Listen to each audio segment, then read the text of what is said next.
A continuación les voy a dar algunos alcances sobre las otras formas de reorganización y sobre sucursales. Ya en las clases anteriores, mi colega Nadia Guiburu les comentó sobre las principales formas reorganizativas, como son la fusión y la escisión, que son las más comunes. Ahora les hablaré sobre las otras formas de reorganización que contempla nuestra Ley General de Sociedades. La primera forma de reorganización que contempla la ley es la reorganización simple. Esta está regulada en el artículo 391 de la Ley General de Sociedades. ¿Cómo la define este artículo? Señala que se considera reorganización el acto por el cual una sociedad, segrega uno o más bloques patrimoniales y los aporta a uno o más sociedades nuevas existentes, recibiendo cambio y conservando en su activo las acciones o participaciones correspondientes a dichos aportes.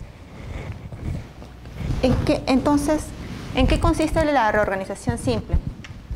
Esta forma de reorganización se da cuando una sociedad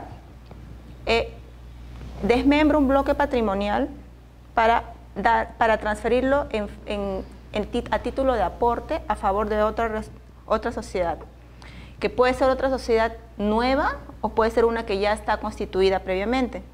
La sociedad que va a transferir el bloque patrimonial se le llama la sociedad transferente, y a la otra sociedad que va a recibir ese bloque patrimonial en aporte se le llama la sociedad beneficiaria. Este bloque patrimonial que está saliendo del patrimonio de la sociedad aportante, ¿no? Puede estar constituido por activos, por pasivos, ¿no? O puede ser un bloque neutro, en el cual la suma de los activos y los pasivos da como resultado cero. Ahora, este bloque patrimonial que va a segregar la sociedad aportante, ¿en qué se diferencia de una escisión? En que en la escisión, cuando se segrega el bloque patrimonial, la sociedad escindida, como ya les explicó Nadia, la sociedad que recibe el bloque patrimonial, o sea, la sociedad beneficiaria de la escisión, va a emitir acciones, ¿no? Como consecuencia de ese bloque patrimonial que está recibiendo. Pero ¿a favor de quién emite esas acciones la sociedad beneficiaria de la escisión? A favor de los socios de la sociedad escindida, ¿no? No a favor de la misma sociedad como persona jurídica, sino a favor de los socios de la escindida, ¿no?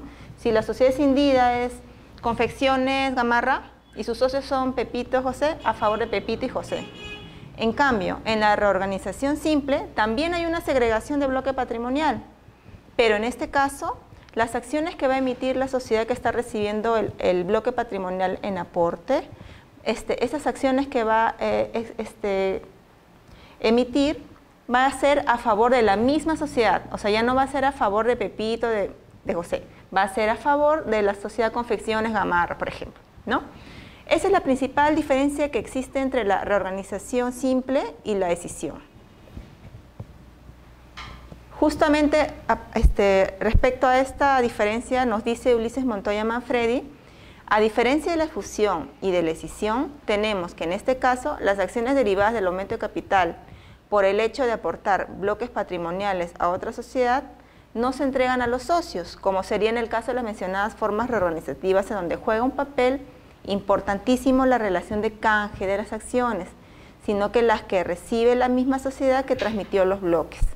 Claro, porque en la escisión y en la fusión, como ya se les ha explicado, ahí debe haber una relación de canje. ¿Por qué? Esta sociedad que se está escindiendo o que se está fusionando, emite por cada acción, por el bloque patrimonial que está transfiriendo, se supone que está amortizando acciones, ¿no? Por eso generalmente una escisión, la que transfiere reduce su capital y la que recibe aumenta su capital.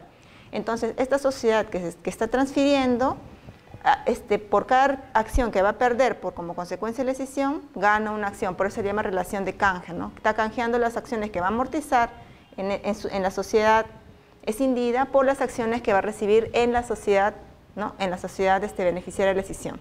Sin embargo, en la reorganización simple, este tema de la relación de canje no es necesario, la ley tampoco lo contempla, lo que sí en las formas de escisión, ¿no? Por eso... Ajá. Cuando hablamos de fusión, obviamente, clase, pero estaba yo leyendo el libro de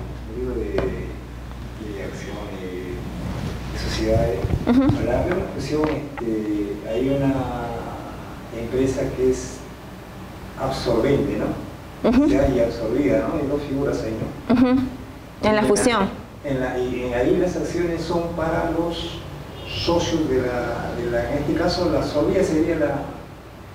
Hay dos figuras ahí, ¿no, doctora? En la fusión. Sí. Claro, una figura es que hay dos sociedades, por ejemplo, ya existentes, ¿no? Entonces, una se fusiona con la otra. No, las dos ya existen, ¿no? Son sociedades ya constituidas, entonces una se va a fusionar. Al fusionarse, claro, al fusionarse esta sociedad con esta sociedad va a tener que extinguir su personalidad jurídica. Y esta va a aumentar su capital. Si claro. Ya no va a haber acciones allá, ¿no? Claro, ahí los socios de estas, como se van a extinguir, por ejemplo, esta sociedad A, sociedad B. Esta sociedad, sus socios son María y Camila. Esta sociedad B, sus socios son José y Rodrigo. Al fusionarte la sociedad A con esta sociedad, como esta va a perder su personalidad jurídica, se va a extinguir en registros públicos, la sociedad que va a absorber a la sociedad que se va a extinguir, la sociedad absorbente, esta sería la sociedad absorbente y esta es la sociedad fusionada. Esa sociedad absorbente va a emitir acciones a favor de estos socios de la sociedad fusionada, la que se va a extinguir. La absorbida. Claro, entonces, como consecuencia de todo el proceso de fusión, ¿quiénes van a ser al final o conformar el cuadro de accionistas de esta sociedad absorbente? Al final la sociedad absorbente ya no va a tener dos socios, sino va a tener 4 socios. Sus socios que tenía inicialmente, que eran José y Rodrigo, y las socias de la sociedad absorbida, María y Camila. O sea, ya va a tener 4. O sea, sus socios más los socios de la sociedad absorbida, claro, 4 socios. Pero a veces sucede en la práctica de que las sociedades que se fusionan tienen los mismos socios. O sea, por ejemplo, en realidad son personas que tienen varios negocios, varias sociedades, no que han constituido varias sociedades, pero son los mismos socios. Ah, ya. Entonces, que también uno es accionista. Claro, yo soy accionista por ejemplo, ¿no? Yo soy accionista con mi amiga de la sociedad que se va a extinguir, pero también soy accionista, mi amiga y yo, de la sociedad absorbente. Entonces ahí ya a favor de nosotras mismas, ¿no? Entonces ahí ya no habría una variación en la composición del accionariado. Ahí sería a favor de las dos, pero va a aumentar el número de acciones que tenía inicialmente, ¿no? Antes de la fusión. Ya después de la fusión se supone que van a incrementar sus números de acciones, ¿no? Como consecuencia de la fusión. Esa sería más o menos la diferencia con la fusión. O sea, ya la sociedad absorbente de alguna manera ya tiene, como dice usted, 4 socios, ¿verdad? Si son 2 más 2, ya 4, ¿no es cierto? Sí. Eso es en la fusión. Y en la escisión ahí, una de ellas creo transmite una parte de su patrimonio, ¿no? Claro, en la fusión va a haber una extinción, ¿no? De la que se está fusionando. En cambio, en la escisión hay una sociedad madre, ¿no? Que es la escindida, que va a segregar un bloque patrimonial y lo va a transferir a una sociedad que puede ser una ya constituida o una nueva. Generalmente es una ya constituida. Entonces segrega un bloque, entonces como está segregando un bloque que generalmente tiene un valor positivo, un bloque patrimonial puede tener un valor positivo, un valor negativo o un valor neutro. Un valor positivo, ¿cuándo es? Cuando los activos, la suma total del valor neto de los activos, si tú le restas los activos con los pasivos, es un valor positivo, ¿no? O sea, tiene más activos que pasivos. Un bloque patrimonial con valor negativo es cuando los pasivos si tú restas activos menos pasivos, te va a salir una negativa. ¿Qué quiere decir? Que esta sociedad tiene sus negativos, ¿no? Sus pasivos son superiores, ¿no? a sus activos, ¿no? Tiene más deudas que activos, que inmuebles, que bienes, que cuentas por cobrar. Entonces eso realza más, ¿no? los pasivos. Y el valor neutro es cuando la suma está equilibrada, ¿no? Entre activos y pasivos. O sea, sería como cero. Sí. Ahora, ¿qué me estaba preguntando? La escisión, ¿no? Claro, la escisión, o sea, una parte que uno decide o... Claro. Cuando ahí la escindida segrega un bloque patrimonial a favor de una sociedad existente, por ejemplo, ¿no? Podría ser una sociedad nueva que va a constituirse. Entonces, escinde un bloque patrimonial y esta sociedad, como está transfiriendo un bloque, que generalmente es positivo, va a reducir su capital. Por ejemplo, el bloque está valorizado en 200.000 soles. Entonces va a reducir su capital en 200.000 soles. Es indida. ¿Por qué? Porque está desmembrando un bloque patrimonial. Va a tener que, claro. Sincerar, digamos, su sí. actividad patrimonial. Así es, porque está perdiendo algo importante, un patrimonio importante, está segregando. Y la sociedad beneficiaria de la escisión es la que, como va a estar recibiendo un bloque patrimonial que generalmente es positivo, estaría aumentando su capital por ese mismo monto, ¿no? Y si ella reduce en 200.000, ella va a aumentar su capital en 200.000. Y ahora en relación a los socios. Y las acciones que va a emitir esta escindida va a ser a favor de los socios de esa sociedad, de la beneficiaria va a ser a favor de los socios de la sociedad escindida, ¿no? Me preguntaba esto, doctora, porque como yo más o menos entendí esa figura de estas dos figuras, como ahora justo la anterior clase no vine, bueno, ahora se está tocando lo que es la organización simple, como que acá la diferencia es de que las acciones ya no son para estos los socios. Entonces por eso que le preguntaba, para más o menos centrarme en el tema y entender mejor, ¿no? Claro, es que en realidad algunos autores definen la organización simple como una forma de aporte, como si fuera así como hay aporte de dinero, aporte de bienes muebles, acá es como si fuera un aporte que realiza una persona jurídica, ¿no?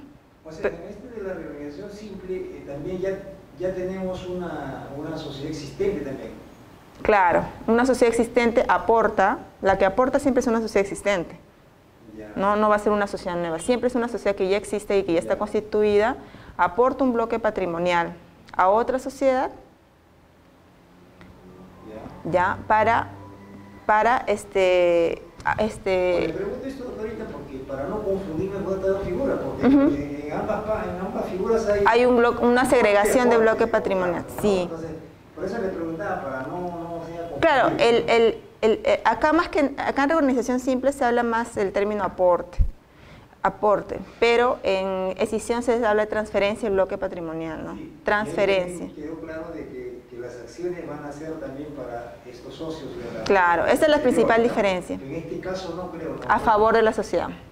O sea, si la que está aportando es Confecciones Gamarra y le está aportando a Vestidos Luisa va a emitir, Vestidos Luisa va a emitir acciones a favor de Confecciones Gamarra, no a favor de sus socios, sino a favor de Confecciones. O sea, Confecciones Gamarra, como consecuencia de la reorganización simple, Confecciones Gamarra va a pasar a ser socia de la sociedad beneficiaria de la reorganización simple, pero como persona jurídica. Como persona jurídica. O sea, la socia de la beneficiaria del aporte, de la que está recibiendo el aporte, o sea, la que está recibiendo el aporte en su cuadro de accionariado va a incorporar a la persona jurídica, ¿no? No a sus socios como en la escisión. Por eso que decía acciones, pero no a sus socios, sino a la persona jurídica, ¿no? Así es, sí. Eso es interesante, por lo que de esa forma ya uno se centra y ya sabemos de qué estamos hablando, ¿no? Sí, ¿no? Es más que nada, por eso algunos autores definen esto, que en realidad la reorganización simple es como un aporte. Como no vieron aumento de capital, les deben haber explicado en las modalidades de aporte, ¿no? De aumento de capital, que una modalidad es por aporte de dinero, aporte de bienes muebles, ¿no es cierto? O incluso de bloques también se habla, ¿no? De bloques patrimoniales. Pero allí el aumento de capital puede ser una persona natural, una persona jurídica también podría hacerlo, ¿no es cierto? Pero en este caso siempre es el que es aportante siempre va a ser una persona jurídica. Porque las sociedades que participan son sociedades, ¿no es cierto?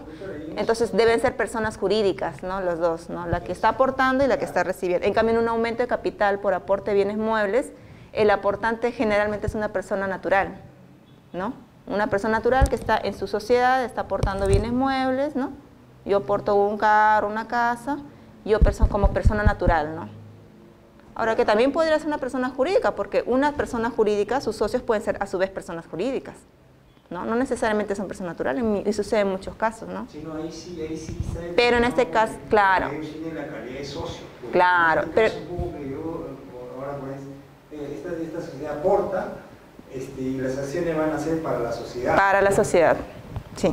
para la sociedad. Un poco ahí que, a ver, esta sociedad no es socia tampoco, ¿no? Simplemente en calidad de que aporta a la otra sociedad, como unas confecciones. Porque son del mismo grupo económico, podría ser. Son ya, ya de acuerdo, porque sus contadores, sus economistas de esa sociedad han considerado conveniente que les va a beneficiar esa placa. Generalmente puede ser que esas dos sociedades que están participando en la reorganización tengan los mismos socios. Puede que tengan los mismos socios, entonces esta sociedad que va a recibir el aporte necesita, porque está, por ejemplo, no tiene liquidez y necesita activos, ¿no? Necesita las cuentas por cobrar que ya van a vencer, que tiene esta sociedad que le está transfiriendo el bloque. Entonces, por un tema de liquidez, de repente necesita ese bloque, y como son del mismo grupo económico las dos sociedades, o sea, del mismo grupo económico, los mismos socios, ¿no? O en su mayoría, ¿no? El accionariado son los mismos socios, entonces consideran conveniente eso, ¿no? O de repente esta sociedad ya ha crecido, como les había comentado antes, ¿no? Ya ha crecido tanto la sociedad que está transfiriendo el aporte que prefiere especializarse, ¿no? Con casi las mismas razones que una escisión, ¿no? Que ha crecido tanto que quiere especializar su negocio, ¿no? Especializar en rubro tal, y ya no ella asumir todo. Entonces, al querer especializarse, entonces transfiere a sus otras sociedades hijas, ¿no? Determinados bloques para que desarrollen y se especialicen, ¿no? Y de repente así especializándose han considerado conveniente que van a crecer más, ¿no? Generalmente ¿por qué hacen eso? Por cosas económicas, ¿no? O de repente por un tema tributario, de repente sus contadores lo ven conveniente, ¿no? Y realizan este tipo de operaciones. ¿Qué debe contener la escritura pública que contiene la reorganización simple? Conforme al artículo 130 del Reglamento del Registro de Sociedades, debe contener lo siguiente.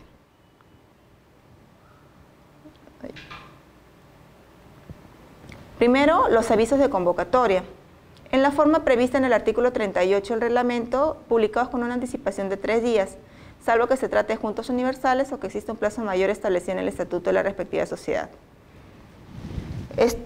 Generalmente las juntas generales que aprueban la reorganización simple son juntas universales, entonces no hay problema. La Ley General de Sociedades nos indica, ¿no? Que cuando las juntas son universales no es necesario acreditar la convocatoria ante el registro. Y no es necesario tampoco insertar los avisos en el periódico o esquelas, depende, ¿no? Si fue una SAC, la convocatoria es por esquelas, ¿no? Y si fuera SA, unos periódicos. Entonces, si es universal, no es necesario insertarlas en la escritura. Pero si fuera el caso de que una de las sociedades reorganizadas no es junta universal, ¿no? O las dos no es junta universal, sino que están participando con el 80%, ¿no? Solamente, por ejemplo, en ese caso sí es necesario insertar en la escritura, como cualquier acuerdo de junta, ¿no? Es necesario acreditar en la escritura que se ha realizado la convocatoria de forma debida, ¿no? Conforme al estatuto. Entonces, en ese caso, si no son juntas universales, de uno, las dos sociedades o más sociedades que estén participando en esta reorganización, es necesario que se adjunten en la escritura los avisos en el periódico o las esquelas, ¿no? Depende de si se trata SAC o SRL, ¿no? Para esquelas. Dice con la formalidad prevista en el artículo 38, ¿no? ¿Qué dice el artículo 38? De que se adjunta de dos formas, ¿no? Se acredita la convocatoria, ¿no? En original o si no copia certificada. Puede ser el original de las publicaciones en los diarios, el original de las esquelas o puede ser una copia certificada, ¿no? Para el caso de publicaciones, este artículo 38 es el que regula las publicaciones, ¿no? Original del periódico o copia certificada del notario. Anticipación de 3 días. ¿Por qué 3 días? ¿No? Como el artículo 116, como sabemos, regula la anticipación de la convocatoria. En este caso, como reorganización simple no forma parte de las materias que conforman una junta obligatoria anual, ¿no? Que es la que se realiza luego de 3 meses de concluido el ejercicio económico. Entonces, como no forma parte de este tipo de asuntos que deben ser tratados en una junta obligatoria anual que están en el 114 de la Ley General de Sociedades, entonces entra en la forma, en el artículo 115, ¿no? Que es el que regula las otras materias que trata una junta general de socios, de accionistas. Entonces, en el 115 regula los asuntos de vital importancia, ¿no? Como aumento de capital, reducción, fusión, escisión, transformación y otras formas de reorganización. Ahí está ya esta forma este acuerdo, ¿no? de reorganización simple. Entonces, al formar parte del artículo 115, la anticipación de la convocatoria vendría a ser de 3, ¿no? Y no de 10, que es en la Junta Obligatoria Anual, ¿no? Solo los asuntos que son tratados en Junta Obligatoria Anual son anticipaciones de 10, ¿no? Salvo que el estatuto lo establezca, porque como sabemos, estos plazos que establece la ley son mínimos, ¿no? Entonces, si la ley dice, no va a ser la anticipación, si el estatuto dice, no, el plazo de anticipación de una convocatoria para asuntos de reorganización simple no es de 3, sino de 5, se respetará ese plazo de 5 días, ¿no? Para la anticipación.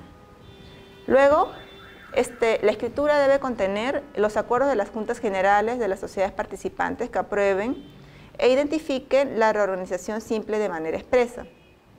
Entonces, si son 2 sociedades las que están participando en la reorganización, se deberá juntar en la escritura, ¿no? Deberán participar en la escritura, en la introducción, los representantes legales de cada sociedad participante y adjuntarse las actas de las 2, ¿no? De las 2, tanto de la que está transfiriendo el bloque como de la que está recibiendo el bloque. Ambas sociedades van a tener que participar y adjuntar sus actas de junta general. Entonces, el órgano competente para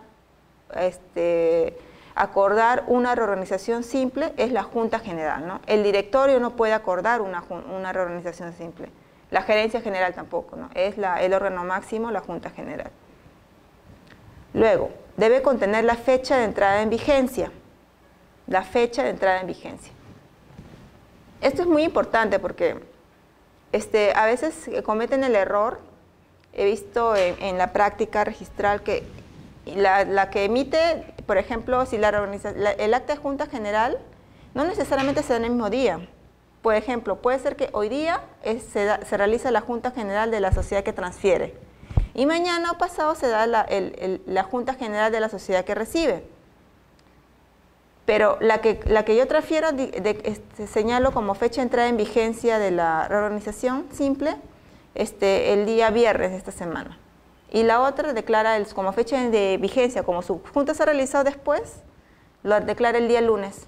No puede ser. Ese es un error. La fecha de entrada en vigencia siempre tiene que ser la misma para las 2 sociedades, porque se supone que es una operación conjunta, ¿no? Que debe estar sincronizada. Entonces, la fecha de vigencia debe ser la misma tanto para la sociedad transferente como para la sociedad que recibe el bloque patrimonial. Luego, tenemos que la escritura debe contener la declaración del gerente general, del administrador o de la persona autorizada de haber recibido el bloque patrimonial aportado, incluyendo los bienes, derechos, obligaciones y garantías que lo integran. Es parecido al aumento de capital por bienes muebles, pues, ¿no? Ahí, ¿cómo se acredita un aumento por bienes muebles? Con una declaración jurada del gerente general en la que declare haber recibido los bienes, indicando el criterio de valorización y individualización de cada bien aportado y su valor individual.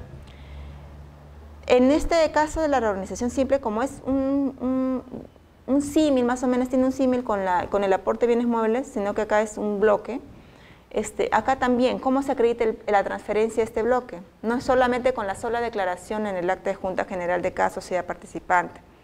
No, acá es necesario, además de esa declaración, que se adjunte una declaración jurada del gerente general o administrador. ¿Por qué dice o administrador? Porque los que van a participar en la reorganización simple no necesariamente son 2 sociedades anónimas. Puede ser una sociedad anónima y una sociedad civil, ¿no? Y una sociedad civil de repente tiene como órgano administrador, como órgano de administración un administrador, no tiene un gerente. Entonces, si es por eso la ley hace referencia al gerente general o al administrador, ¿no? Yo me preguntaba, ¿por qué administrador? Porque si se habla específicamente de esta figura de la sociedad de junta general, directorio, gerente, ¿no? Y después dice, administrador era para estos efectos. Así es, porque puede ser una sociedad civil, por ejemplo, ¿no? Que como son sociedades participacionistas, ¿no? por participaciones, entonces tiene un administrador, ¿no? A veces no tienen gerente, o como también pueden tenerlo, ¿no? Hay unas sociedades civiles que tienen gerente y también administrador. Entonces, o bien el gerente o bien el administrador, ¿no? O sea, el órgano que se encarga de la administración de las sociedades, un SRL gerente, ¿no? Gerente. Es ese órgano el que va a emitir una declaración jurada en la que diga yo, fulano de tal, ¿no? En calidad de gerente general y administrador, declaro recibido el bloque patrimonial, ¿no? Que consta en el anexo A, ¿no? Porque en el anexo A, por ejemplo, va a ir toda la relación de los activos, pasivos, ¿no? Que conforman el bloque, ¿no? Declaro haber recibido el bloque patrimonial, ¿no? Con los mismos requisitos, ¿no? Del artículo 33, 34 del Reglamento de Registro de Sociedades, que contiene los requisitos que debe contener esta declaración, ¿no? Con este informe y el informe de valorización, ¿no? Que es el siguiente. Claro, es importante. Ajá. El siguiente es el siguiente requisito que debe contener la escritura de reorganización es el informe de valorización, que también realiza el gerente o el administrador. Uno es la declaración de haber recibido. O sea, uno es la declaración, yo declaro haber recibido ese bloque patrimonial. El otro es ya el informe de valorización, que es el que ya contiene en detalle todos los activos, pasivos, qué cuentas por cobrar, a qué acreedor, no, a qué deudor tienes que cobrar, qué inmuebles son los que estoy transfiriendo, qué bienes muebles, una relación detallada de todo lo que está conformando el bloque patrimonial, ¿no?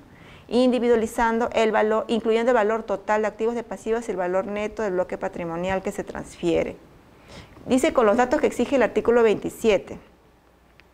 El artículo 27 de la ley es justamente el que regula lo que debe contener este informe de valorización en los supuestos de aumento de capital, ¿no? O sea, cada bien con su valor individual, ¿no? Y su criterio de valorización. Por ejemplo, si el gerente general junta sí he recibido y me junta el informe de valorización, pero no me ha indicado el criterio de valorización, va a salir observado ese título, ¿no? Es necesario que se indique, que generalmente indican el criterio como criterio de valorización, el valor de mercado, ¿no? De los bienes, ¿no? Hay otros que indican el valor contable, otros el valor en libros, ¿no? Pero generalmente se utiliza el criterio de valorización, valor de mercado. Entonces, ese artículo 27 regula ese requisito, ¿no? De indicar el criterio de valorización. No lo dice expresamente este artículo 130 del reglamento, pero al remitir al 27, entonces, al remitir al 27 tú tienes que cumplir los requisitos 27 de la Ley General de Sociedades. Entonces, tienes que indicar el criterio de valorización, la individualización de cada bien, el valor individual de cada bien. Ahora, otro error que se comete a veces cuando se adjuntan estos informes de valorización del bloque es que indicar el valor individual de cada bien, ¿no? Cada cuenta por cobrar, cada creencia. Pero no indican el valor total. O sea, solamente indican el valor individual, pero después no indican el valor total de los activos, el valor total de los pasivos. Es necesario indicar eso. Es necesario indicar, y que la suma de todos estos valores de los activos, los bienes que conforman el activo, resulten arrojen el mismo cantidad, la misma cantidad que están indicando, ¿no? En ese informe. Siempre debe indicar, claro, el valor individual de cada bien, y al final se debe indicar de cada bien, la suma de todos esos bienes individuales debe indicar el valor total de los activos, el valor total de los pasivos, ¿no? Y luego el valor total del bloque, que es la diferencia de los activos con los pasivos. Esos tres datos deben ir, ¿no? Valor activo, el valor neto. El valor total de los activos menos el valor total de los pasivos. Luego, en caso que, esto dice el 130, ¿no? Del reglamento. En caso que sea positivo, el valor del bloque patrimonial que se aporta, el monto en que se aumenta el capital social de la sociedad que recibe el aporte y el número de acciones o participaciones que emitirá, ¿no? A favor de la sociedad. En caso dicho valor sea negativo, se dejará constancia del mismo y esa circunstancia producirá que no se aumente el capital de la sociedad receptora, el bloque patrimonial aportado. Entonces, como hemos dicho, este bloque patrimonial puede ser un valor neto positivo, negativo o neutro. Cuando es positivo, siempre va a originar puede originar un aumento de capital en la sociedad receptora. Pero cuando el valor es negativo no va a originar un aumento de capital. Entonces, en este caso, cuando el valor neto es negativo, se debe dejar constancia en el informe de valorización. Y ¿esto qué va a hacer?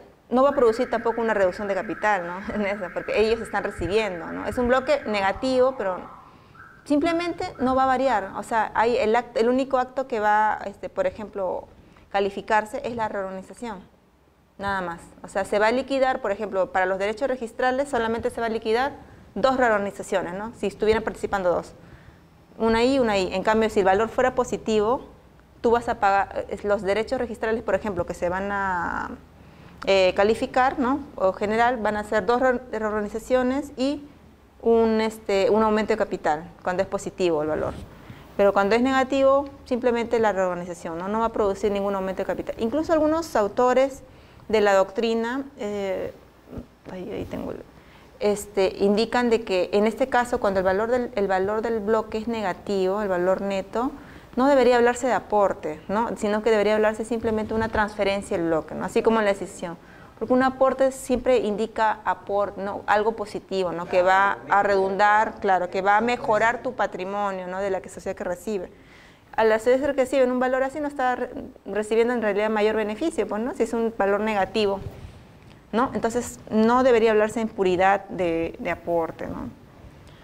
Luego, otro requisito que debe contener la escritura pública de reorganización es el acta de la sociedad receptora, el bloque patrimonial, debe contener el reconocimiento y las disposiciones para el ejercicio de derecho de suscripción preferente, salvo que la sociedad aportante de dicho bloque no sea accionista o socio de la primera. ¿Qué significa eso? Como hemos dicho, la reorganización simple es como, tiene un símil con el aumento de capital por bienes, ¿no? Por aporte de bienes muebles, porque es bloque. Entonces, cuando haya aumento de capital, mi compañero les debe haber explicado de qué derecho se genera cuando hay un aumento de capital. El derecho de suscripción preferente, ¿no? Entonces, haciendo recordando, ¿no? Lo que ya se les debe haber explicado en la clase de aumento de capital, ese derecho de suscripción preferente se genera cuando hay un aumento de capital en el cual, que no se acordó en junta universal, ¿no? Cuando es cuando la junta que acuerda el aumento de capital no es junta universal, debe acreditarse que se está cumpliendo con el ejercicio del derecho de suscripción preferente. Y para eso hay toda una regulación que está en el 202, 204 de la Ley General de Sociedades, ¿no? Incluso que prevé que se realicen 2 ruedas, ¿no? Mínimo 2 ruedas, ¿no? Para el derecho, ¿para qué? Derecho de suscripción preferente, ¿para qué? Para suscribir las acciones, ¿no? Que va a generar ese aumento de capital. O sea, el derecho que tienen los socios de suscribir. Antes que un tercero, yo como socio, o sea, si mi socio va a aumentar capital, por ejemplo, por aporte de bienes muebles, yo, que soy el otro socio, tengo derecho a que por ese aumento de capital, tengo el derecho de suscribir también, o sea, de yo también realizar un aporte para que yo no pierda mi proporción en el accionariado. Porque si solamente aporta ese socio, él va a crecer, las acciones que se van a emitir va a ser a favor de él, ¿no? Y yo no voy a recibir acciones. Entonces, de repente yo tenía un 50%, voy a pasar a tener un 30%. ¿Por qué? Porque él al tener más acciones él, y yo tener menos, mi proporción disminuye. Entonces, ese derecho de suscripción preferente justamente es para proteger eso, ¿no? Para proteger mi proporción en el accionariado. No es lo mismo tener 50% que 20%, 30%. Ya no tienes capacidad de decisión. Cuando uno tiene, por ejemplo, así como te he explicado, un 50% de acciones, ¿no? Por ejemplo, ¿no? Por ejemplo, claro. Y que cuando hay un aumento de capital, de repente... Generalmente las acciones que se emiten son a favor del socio que está aportando. Por eso, cuando un socio aporta, no siempre aportan los dos, pues, ¿no? De repente uno no está en la capacidad. Doctor, haciendo un aporte de capital, yo pensaba que todos se ponían de acuerdo y todos inyectaban. Cuando es junta universal. Cuando es junta universal, todos inyectan, pues, ¿no? Todos van a aportar, ¿no? Incluso, no necesariamente, porque puede ser una junta universal en la cual uno de los socios, de los 5 socios, por ejemplo, dice, yo voy a aportar un vehículo porque veo que la situación, necesitamos más capital social para pedir un préstamo al banco. Yo voy a aportar mi vehículo. Entonces los otros socios dicen, como es junta universal, no, porque todos están reunidos, dicen, está bien, perfecto, las acciones que se van a emitir, como tú estás aportando el vehículo, van a ser para ti. Y nosotros no vamos a recibir. Ellos pueden, o sea, es como una renuncia tácita del derecho de suscripción preferente. ¿Por qué? Porque es junta universal. Entonces, como se supone que es junta universal, todos asisten, entonces pueden acordar lo que quieran. Y pueden acordar que las acciones se emitan solamente a favor del que está aportando. Sí, lo prueba. Claro. O puede ser que todos aportan. Ah, este dice, voy a aportar un vehículo. Ah, yo también voy a aportar dinero, yo voy a aportar dinero también, ¿no? Entonces todos aportan. Puede que uno nomás aporte, puede que todos aporten, o que 2 de 3 aporten, ¿no? Ahora, incluso podrían, si ellos quisieran, pactar de que este aporta, pero se emitan acciones a favor de todos, ¿no? Porque el Junta Universal es el órgano máximo, ¿no? Ellos deciden. Claro. Entonces, en este caso... Depende de lo que acuerden ellos ahí. Claro, depende de lo que acuerden ellos. Doctora, digamos, si yo aporto mi vehículo, porque eso es mío y yo quiero, si yo aporto, obviamente tengo un interés de que de repente tengo que aumentar mi capital, mis acciones, ¿no? Claro. Pero que la Junta ahí puede decir, no, tú aumentas y van a beneficiar a todos, eso pueden acordar. Pero no obligarle, porque se supone, pero no pueden obligar al socio que está aportando, las acciones van a ser para todos, ¿no? Obligarle tampoco, o sea, si todos están de acuerdo, perfecto, pero tampoco lo van a obligar. Se supone que las acciones que se emitan es... Que aporta, pues, claro, se supone que el que aporta es el que debe recibir las acciones, porque él es el que está perjudicándose patrimonialmente, ¿no? Pero, o sea, lo que yo veo es que podrían acordar si todos están de acuerdo, ¿no? Pero a mí me preguntarían, pues, ¿no? Digo, como estoy aportando... Claro, pero claro, puede ser, tú estás de acuerdo con emitir acciones, pero algún beneficio te vamos a dar de repente más adelante, ¿no? Podría, por ejemplo, podría darse, me imagino, ¿no? El caso de que este que está aportando dice, sí, está bien, las acciones que se van a emitir por mi aporte, por el aumento de capital de mi aporte, van a ser no solamente para mí, va a ser para todos, para los tres. Pero las utilidades, podrían hacer un convenio de accionistas y es decir, pero las utilidades que va a generar la sociedad a fin de año, el 50% es para mí. Entonces ahí podrá recuperar, ¿no? Entonces, pero para que siga habiendo la misma proporción, claro, para que siga habiendo la proporción de, o sea, para que todos sigan conservando su 33%, por ejemplo, él dice, como no quiero, si yo aporto nomás, yo voy a tener más del 33%, ¿no? Por ejemplo, asumiendo que es una sociedad de 3 socios, ¿no? Que tienen 33.33 cada uno. El que aporta, si solamente emiten acciones a favor de él, va a ser socio mayoritario. Entonces, y los otros de repente el otro quiere llevar la fiesta en paz y dice, no, las acciones es mejor que se emitan a favor de los tres, pero las utilidades van a ser para mí más. Claro, porque va a tener que condicionar. Claro, o sea, entonces, y los otros como no quieren perder su capacidad de decisión en la Junta, quieren conservar su 33, pueden decir, perfecto, vamos a emitir a favor los tres, pero las utilidades van a ser para ti un monto mayor, ¿no? Para que tú recuperes. Podría darse ese caso, ¿no? O sea, es que en realidad ya la Junta Universal ya ve qué cosa le conviene, ¿no? Tiene de una manera, una lógica, por lo que a fin de mantener pues, el equilibrio pues, entre exacto.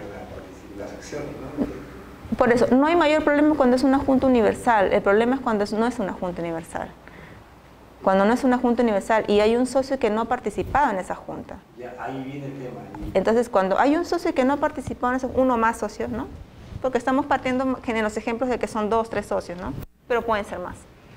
Entonces, el problema es cuando ya no está participando un socio en esa Junta no es universal, tiene las mayorías calificadas, ¿no? El quórum calificado, la mayoría calificada para tomar acuerdos, pero ese socio que no ha participado, al no haber, incluso, o sea, ya sabemos que ha sido debidamente convocado, ¿no? Se supone que el gerente, ¿no? O con las publicaciones están acreditando la convocatoria. No, ese no es el tema, sino el tema es de que hay un socio que no participó en la Junta. Entonces, cuando hay un aumento de capital por aporte de bienes o por capitalización de créditos, ¿no? Que también prevé la ley, entonces ese socio que no ha participado se tiene que acreditar que se le ha hecho posible el ejercicio de su derecho de suscripción preferente, ¿no? ¿Por qué suscripción preferente? O sea, su derecho de suscribir acciones en ese aumento. O sea, su derecho de él a también aportar. ¿Para qué? Para mantener su proporción, ¿no? Porque si estos son acordados solitos, si este no fue, bueno, estuvo debidamente convocado, pero no fue. Entonces, estos aumentan su capital, emiten acciones a favor de ellos mismos, entonces este va a seguir con su número de acciones original, ¿no? Antes del aumento, ¿no? Entonces, como consecuencia del aumento, como se van a emitir acciones, estos van a subir su proporción. O sea, de su 33% van a tener más. Entonces, este va a bajar. Entonces, para que no baje su poder de decisión en la Junta, ¿no? Su porcentaje, no el número de acciones, o sea, su número de acciones la va a conservar. Nadie le va a quitar sus acciones. El problema es el porcentaje que representa sus acciones. No es lo mismo ser 30% de 6, es que no es lo mismo ser 33% de 100 acciones que ser 33% de 200 acciones. No es lo mismo, porque ahí pierdes tú. O sea, si tú tienes, o sea, no es lo mismo ser propietario de 33 acciones, por ejemplo, de 100, que de 33 acciones de un universo de 200. Por ejemplo, si en ese aumento de capital, donde no fue, se aumentar el capital por el doble, por ejemplo, ¿no? Si el capital era de 1000, lo aumentan a 2000, entonces ellos van a recibir por ese aumento 1000 soles más, ¿no? O sea, 500 acciones, asumiendo que el valor nominal sea de 1. 500. Y este va a seguir con sus 333 acciones. Entonces, él, cuando el capital estaba dividido en 1000 acciones, él era propietario, como eran 3 accionistas, ¿no? En nuestro ejemplo, ese accionista, al ser propietario de 333 acciones de un capital de 1000, su capacidad de decisión era 33%. Pero si el capital se eleva a 2000, ya baja su porcentaje, su capacidad de decisión, ¿no? Su porcentaje en el capital, su participación en el capital ya no va a ser del 33.3%, va a bajar a menos. Va a ser del 15 quizás, ¿no? O sea, hay que realizar la operación matemática, ¿no? Por eso se le otorga a este socio que no asistió el derecho de suscripción preferente. ¿Para qué? Para que el derecho de suscribir acciones, producto de ese aumento de capital, ¿no? Entonces, por ejemplo, en la capitalización de créditos, la ley dice que ese socio tiene derecho a aportar también, o aportar en efectivo, ¿no? De forma tal, ¿no? Un valor tal que compense esa emisión de acciones a favor de los otros para que conserve su participación respecto al total. Respecto al total. Es un juego de números, ¿no? Su participación en el total. Claro, para su participación. Porque a él nadie le va a quitar, sus acciones. Claro, a él nadie si él era el propietario de 333 acciones, va a seguir siendo propietario de 333. Pero no es lo mismo ser propietario de 333 acciones de 1000 que 333 acciones de 2000. Ya baja tu proporción. Sí, 2000, ¿por qué? Porque producto del aumento, por ejemplo, ¿no? Va a ser ese capital se va a dividir en más acciones. Al dividirse en más acciones, tú bajas tu porcentaje. Entonces, lo mismo se da acá en la reorganización simple. Se tiene que, como es una especie de aporte de bloque patrimonial, se debe acreditar cuando no es junta universal, ¿no? Cuando alguna de las sociedades participantes o las dos no son junta universal, que se ha respetado ese derecho de suscripción preferente, ¿no? Otro requisito que debe contener la escritura pública de reorganización simple es el pacto social y el estatuto de la nueva sociedad constituida por sociedad. Como dije, la sociedad beneficiaria puede ser una sociedad ya existente, ¿no? O puede ser una sociedad nueva. Puede ser una sociedad nueva también. Si esta sociedad que está transmitiendo el bloque dice, voy a transmitir el bloque no una sociedad existente, sino una sociedad creada por mí misma. O sea, esa sociedad nueva va a ser los mismos socios de la sociedad que está transfiriendo, pero va a tener otra personalidad jurídica, ¿no? Es una personalidad jurídica distinta de la que transfirió. Con los mismos socios, pero una personalidad jurídica distinta. Entonces, en este caso, como consecuencia de la reorganización simple, se está creando una sociedad que es la que va a recibir el bloque. En este caso, se debe indicar el pacto social y el estatuto, como cualquier constitución de sociedad, ¿no? Su pacto social y con su estatuto, ¿no? Con todos los requisitos que señala el 54, ¿no? Para el pacto y 55 para el estatuto de la Ley General de Sociedades, ¿no? Que indican detalladamente, ¿no? Pacto social, la denominación, el nombre de los administradores, ¿no? Por ejemplo.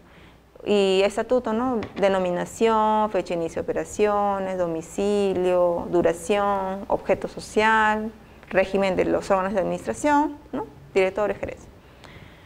Y luego los demás pactos que las sociedades participantes estimen pertinentes. Doctora, eso es el caso que estamos explicando, es cuando se constituye una sociedad nueva.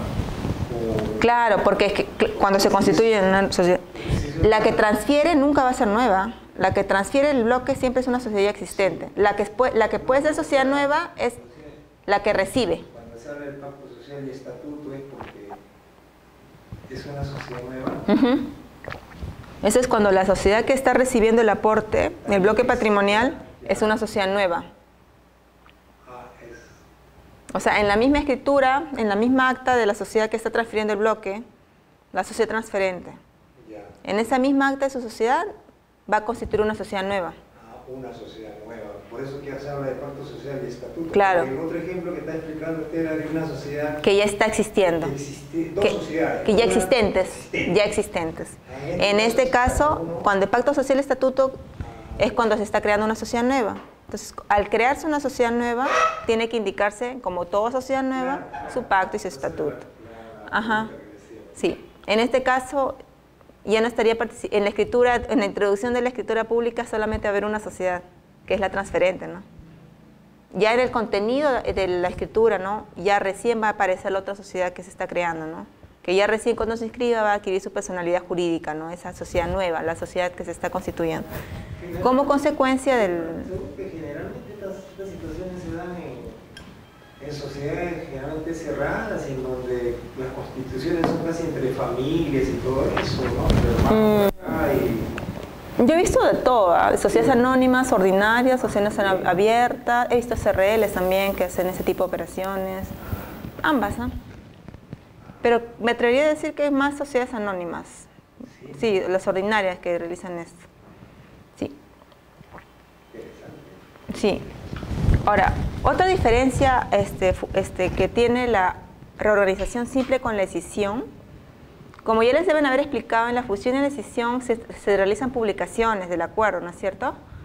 En diarios. ¿Por qué? Para hacer efectivo el derecho de oposición que tiene el acreedor, porque un acreedor se puede oponer a la fusión o a la escisión, porque obviamente no, bueno, ya les deben haber explicado, ¿no? Un acreedor le puede perjudicar o hacer riesgoso su derecho de su cobro, ¿no? El cobro de su crédito. Entonces se puede oponer a la fusión o la escisión, y si se opone no se va a efectivizar la fusión o la escisión.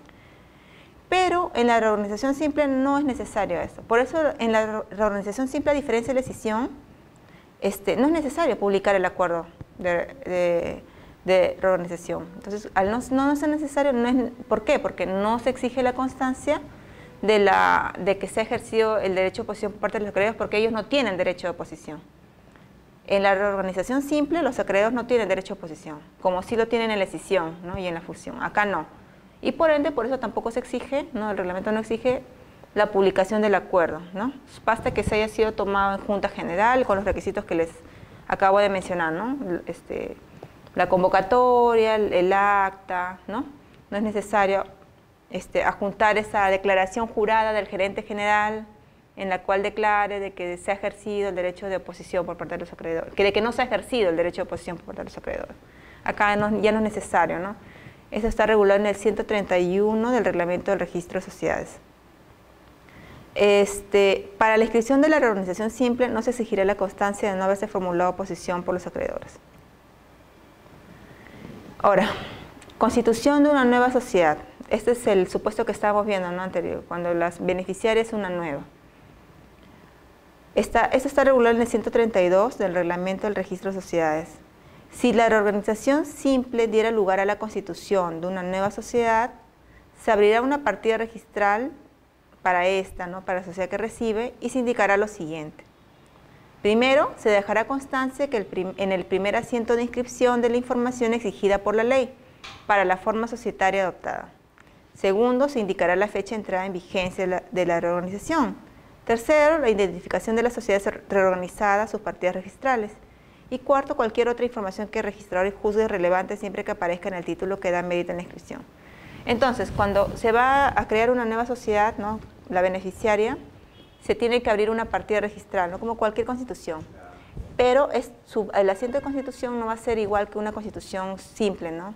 En ese asiento de constitución no va a ser de frente, socios fundadores, así como cualquier constitución.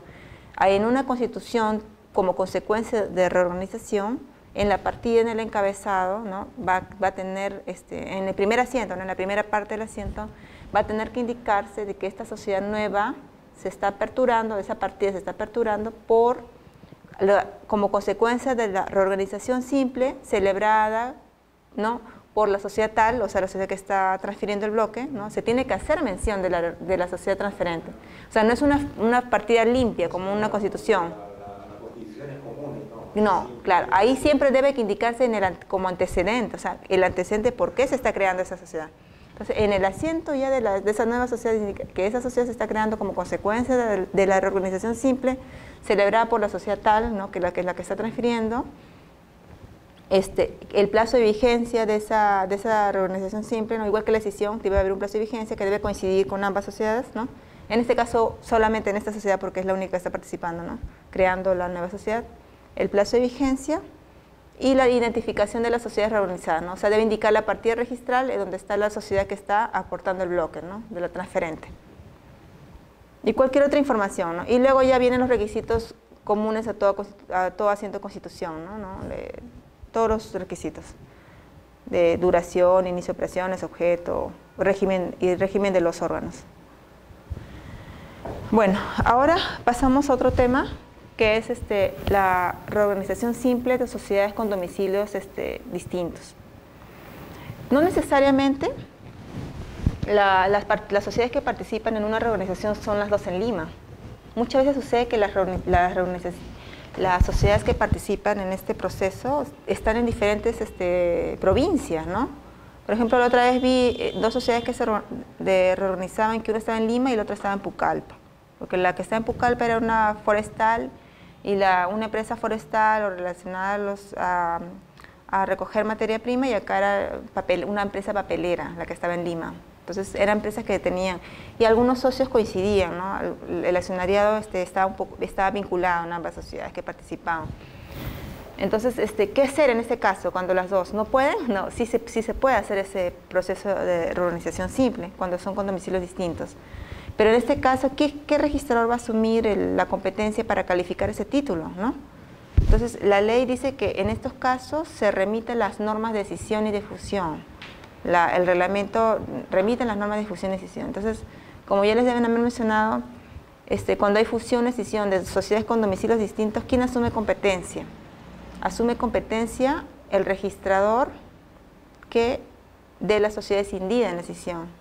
Entonces, en este caso, el que va a asumir competencia en una reorganización simple con sociedades de domicilios distintos va a ser el registrador de la sociedad transferente, ¿no? de la que está saliendo el bloque. Sí, en este caso de Pucallpa, por ejemplo, si la que está transfiriendo el bloque es de Pucallpa, la que transfiere el bloque es de Pucallpa, el registrador que va a conocer el título tiene que ser Pucallpa. Entonces, en ese caso, el registrador de Pucallpa conoce el título, él va a calificar las actas de la sociedad transferente el bloque y de la sociedad receptora el bloque. Las dos actas. No es que el registrador de Pucallpa califica el acta de Pucallpa y el de Lima, no. El de Pucallpa califica las dos actas y una vez que su calificación tiene como resultado una calificación positiva, ¿no? Decide que es procedente la inscripción del título, este registrador va a ordenar al registrador de Lima, por ejemplo, ¿no? En el ejemplo, va a ordenar al registrador de Lima vía oficio, ¿no? Vía oficio, que el registrador de Lima inscriba en la partida de la sociedad en Lima la reorganización simple, ¿no? O sea, en este caso sería la sociedad que está en Lima es la beneficiaria, la que recibe el bloque. Ese registrador simplemente va a cumplir con ejecutar el mandato que realiza el registrador competente, ¿no? Ahora, como van a ser dos sociedades participantes, ¿no? con domicilios distintos, y van a haber dos títulos archivados, ¿no? No es como una organización simple que las dos tienen en Lima, va a haber un solo archivado, ¿no? Como acá van a haber dos archivados, va a haber un archivado en Pucallpa y va a haber un archivado en Lima, en este caso la ley exige, en materia de decisión, de que se presentan tantos partes notariales como sociedades participen. Entonces, si acá participan dos, se juntarán dos partes notariales. ¿Por qué? Porque cuando este registrador de Pucallpa ordena al registrador de Lima ordenar, junto con su oficio que va en gran parte, la escritura pública, el parte notarial de la escritura pública, igual idéntico al que se le ha presentado a él, ¿no? Con su oficio de orden de inscripción del asiento. Ahora, si fueran, por ejemplo, tres sociedades participantes, por ejemplo, la sociedad que transfiere el bloque va a transferir a dos sociedades, ¿no? Una en Lima y una en Ica. Porque no necesariamente son dos, pueden ser más. Entonces, en Lima y en Ica. Entonces, pero como en los que reciben el bloque, los dos bloques serían en este caso, ¿no? Dos bloques patrimoniales, va transferir esa sociedad de Pucallpa. Entonces, las que reciben los bloques, uno está en Lima y otro está en Ica, por ejemplo, entonces se van a juntar a ese registrador de Pucallpa, que es el que va a calificar el título, las 3 actas. A ese registrador se le va a tener que juntar 3 partes de escrituras. Por eso la ley dice tantas partes como sociedades participen. Entonces, ese registrador es el competente. O sea que todo el procedimiento, todo el trabajo lo hace el registrador de Pucallpa. El competente, sí. Por la competencia, porque el ser el que transfiere. Sí. En aplicación de esta figura de la decisión, aplicando obviamente a este caso, ¿no? Y por tanto es el competente. Solamente el registrador de Lima y de Ica solamente van a ejecutar el mandato que va a hacer ese registrador que fue el competente. Como puede ser el de Lima, ¿no? El de Lima, de repente, la sociedad de Lima es la que va a transferir el bloque. Entonces ahí va a ser el registrador de Lima el competente. Los procesos, ¿no? Los judiciales. La competencia del juzgado se determina por el domicilio del demandado, o si no también la elección de la demandante, por ejemplo. Claro, acá no hay elección. Acá la competencia es única. Claro, o sea, la norma ya determina cómo, en este caso también, como la ley determina de que la competencia para ver este tema es de la sociedad en la cual está transfiriendo su patrimonio, ¿no? El registrador va a ser el competente, ¿no? Sí, sí. Es un criterio único ya para determinar la competencia.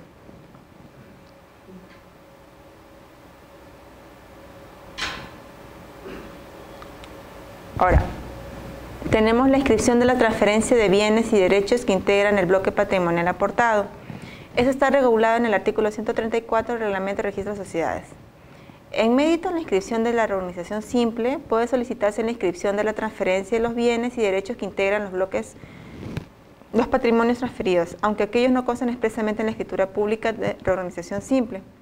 Cuando los bienes y derechos se encuentran inscritos en oficinas registrales distintas a las oficinas en donde se inscribieron los actos relativos a la reorganización simple, las inscripciones serán en mérito de la copia literal de la partida registral donde consta la inscripción de la reorganización simple y del respectivo título archivado al instrumento público notarial que contiene la reorganización con la constancia de su inscripción. ¿Qué sucede? Muchas veces en el informe de valorización del bloque patrimonial, en los activos, en la relación de activos, muchas veces hay inmuebles. O sea, a veces ha habido reorganizaciones de tal magnitud, por ejemplo, recuerdo, bueno, ya hace un par de años, el que hizo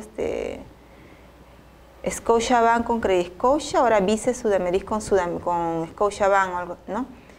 Cuando ellos hicieron esa operación fue de reorganización simple, no fue de decisión.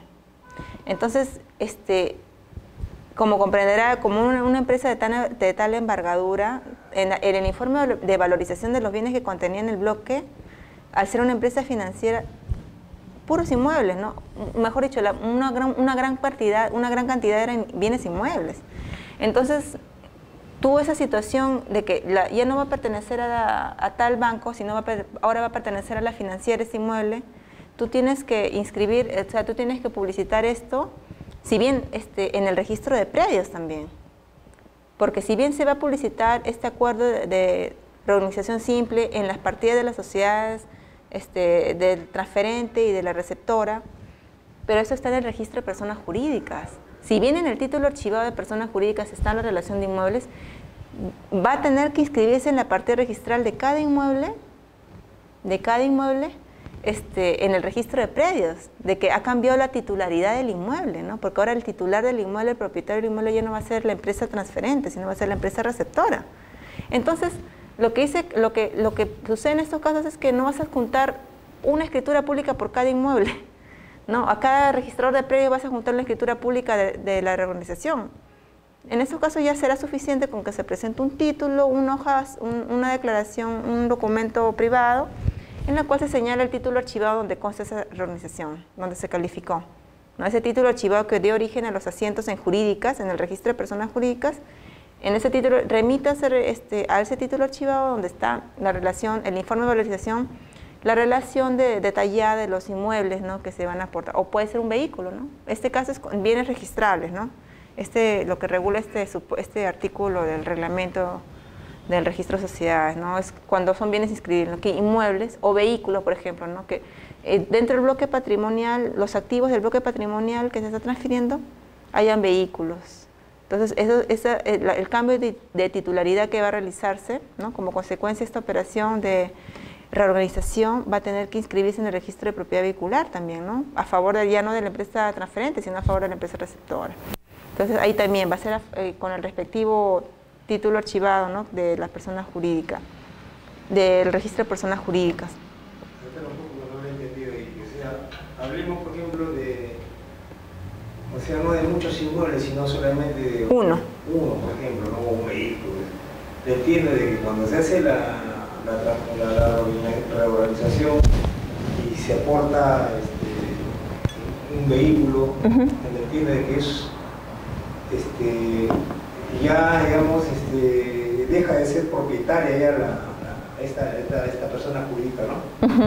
Pero se tiene que anotar ese acto en la partida de predios. Del predio, si es un inmueble, ¿no? Claro, porque el predio sigue apareciendo a favor del transferente. No, del transferente, pues.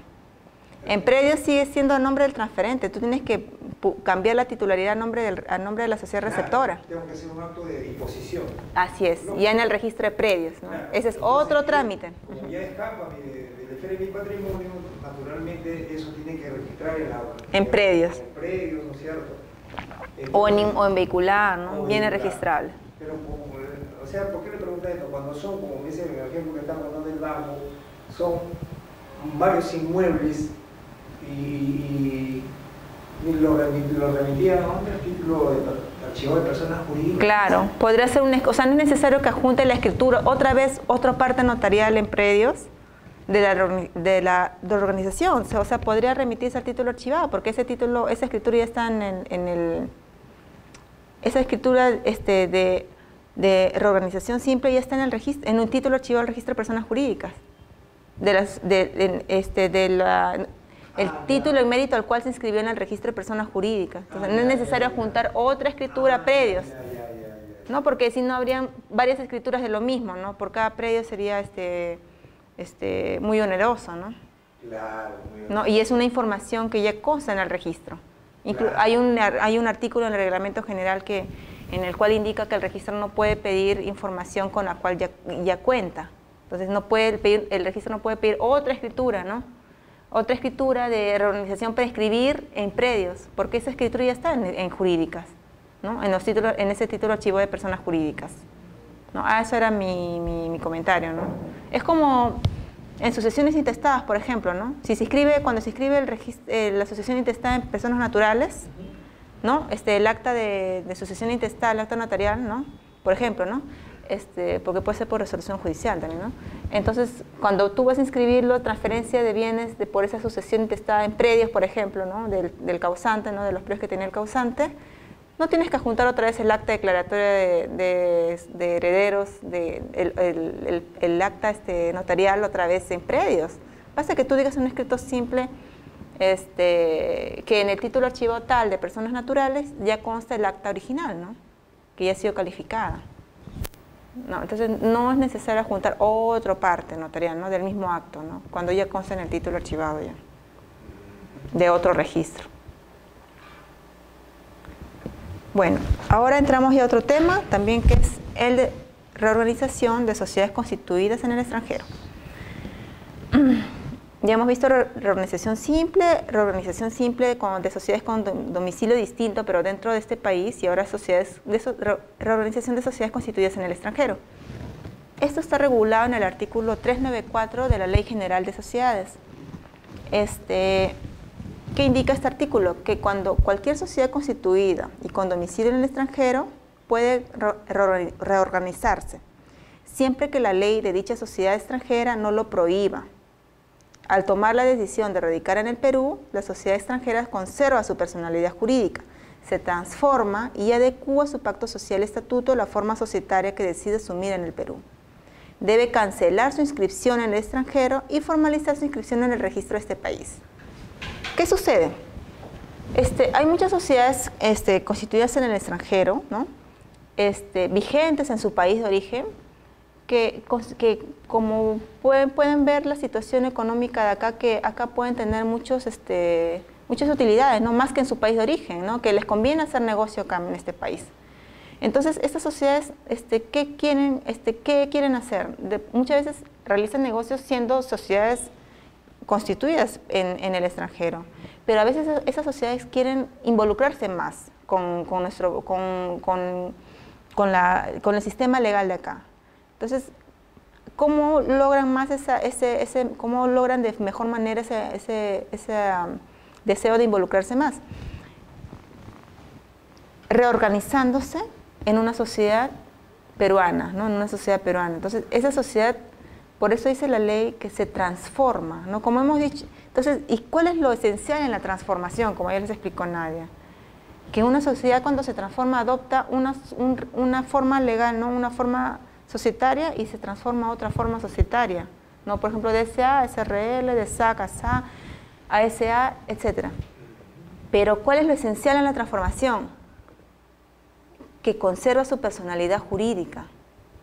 No es que se extingue allá y luego constituyo una sociedad acá. Podría ser también, ¿no? Que esa sociedad extranjera no cree conveniente reorganizarse al amparo 394, sino que dicen, no, mejor me extingo y los socios, ¿no? Los socios vienen con su capital y acá constituyen unos extranjeros. Pero a veces no lo consideran conveniente, que será por temas contables, por temas económicos. Entonces, lo que hacen es transformarse. Y la ley lo llama reorganización. Entonces, al reorganizarse en una sociedad con domicilio peruano, se transforma. Y al transformarse, ¿qué me está señalando? Que está conservando su personalidad jurídica. O sea, desde el extranjero, que ya se constituyó en el extranjero, conserva su personalidad jurídica para constituirse acá en una sociedad peruana. Entonces se transforma. Entonces, al transformarse en una sociedad peruana, tiene que adecuar su pacto y su estatuto como cualquier constitución ordinaria, ¿no? Simple y ordinaria. Entonces va a tener que indicar con todos los artículos del 54 y del 55 de la Ley General de Sociedades, ¿no? Y cumplir todos los requisitos que cumple cualquier sociedad que se constituye. Entonces, porque va a adecuar su pacto y su estatuto de forma societaria que decide asumir en el Perú. Por ejemplo, muchas veces estas sociedades no tienen...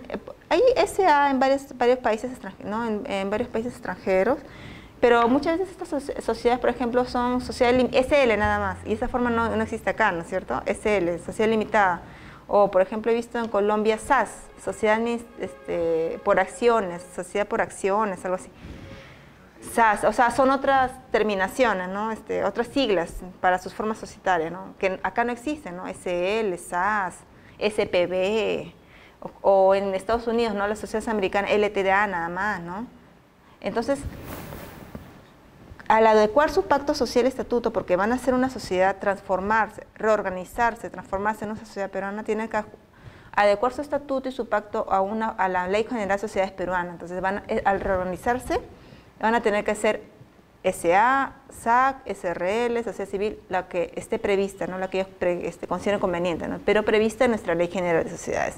Y cumplir con todos los requisitos que la ley prevé para cada forma societaria. Entonces, luego se indica que este artículo de la Ley General de Sociedades nos indica que esta sociedad reorganizada debe cancelar su inscripción en el extranjero. Para eso hay todo un procedimiento que más adelante voy a puntualizar mejor.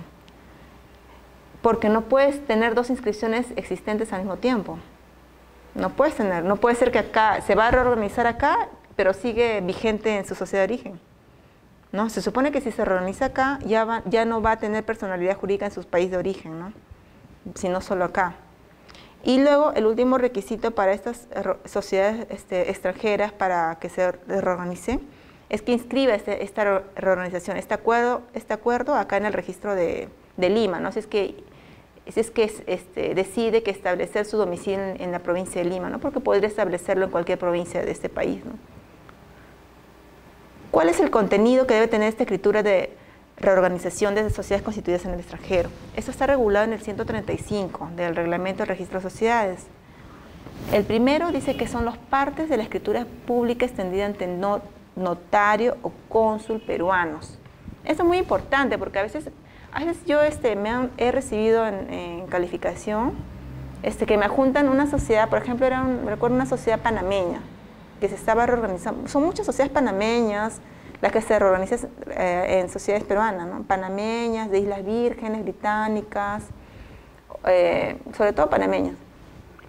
Entonces, ¿pero qué me habían adjuntado? El acta del órgano competente de esa sociedad, ¿no? Que era en ese caso era una resolución de directorio, pero esto contenía en una escritura pública otorgante notario de Panamá. Entonces, ese título no podía acceder al registro, porque el 135, el Reglamento de Registro de Sociedades, dice de manera bien clara de que debe ser extendida entre partes de la escritura, parte de escritura pública extendida ante notario o cónsul peruanos. Entonces, ellos no me podían adjuntar una reorganización ante otorgante un notario de Panamá, que es el notario de la ciudad de origen. No tiene que ser un notario peruano. Lo que sí podrían hacer es este notario peruano, lo que sí podría hacer es poner como inserto esa escritura otorgada ante notario panameño, por ejemplo, que a su vez esa escritura otorgada ante notario panameño contiene el acta o la resolución del órgano competente que acordó esta reorganización, ¿no? Entonces, eso sí podría darse, y me ha venido muchas veces, ¿no? En la calificación siempre viene eso, muchas veces que adjuntan ante notario peruano, adjuntan como inserto la escritura otorgada en el extranjero, ¿no? Por notario o el funcionario, ¿no? Extranjero, ¿no? Por ejemplo, una baby en Argentina no es notario, es escribano, ¿no? Escribano le dicen al notario. Una sociedad argentina que se quiere reorganizar, generalmente va a formalizar su acto ante un escribano, ¿no? Luego, ¿qué debe contener esta escritura? Parte de otorgante cónsul o notario peruano. Ahora, puede ser cónsul peruano también, ¿no? Podría ser de que esa empresa que se está reorganizando, la sociedad panameña, por ejemplo, no quiere venir a Perú. No tiene tiempo, no tiene medios, no quiere venir. Entonces podría ir hasta el consulado del Perú en Panamá. Entonces otorga su escritura ante cónsul peruano en Panamá. Entonces esa escritura que otorga un cónsul peruano en otros países tiene el mismo valor de una escritura otorgada ante notario peruano. Entonces por eso dice cónsul o notario o cónsul peruanos.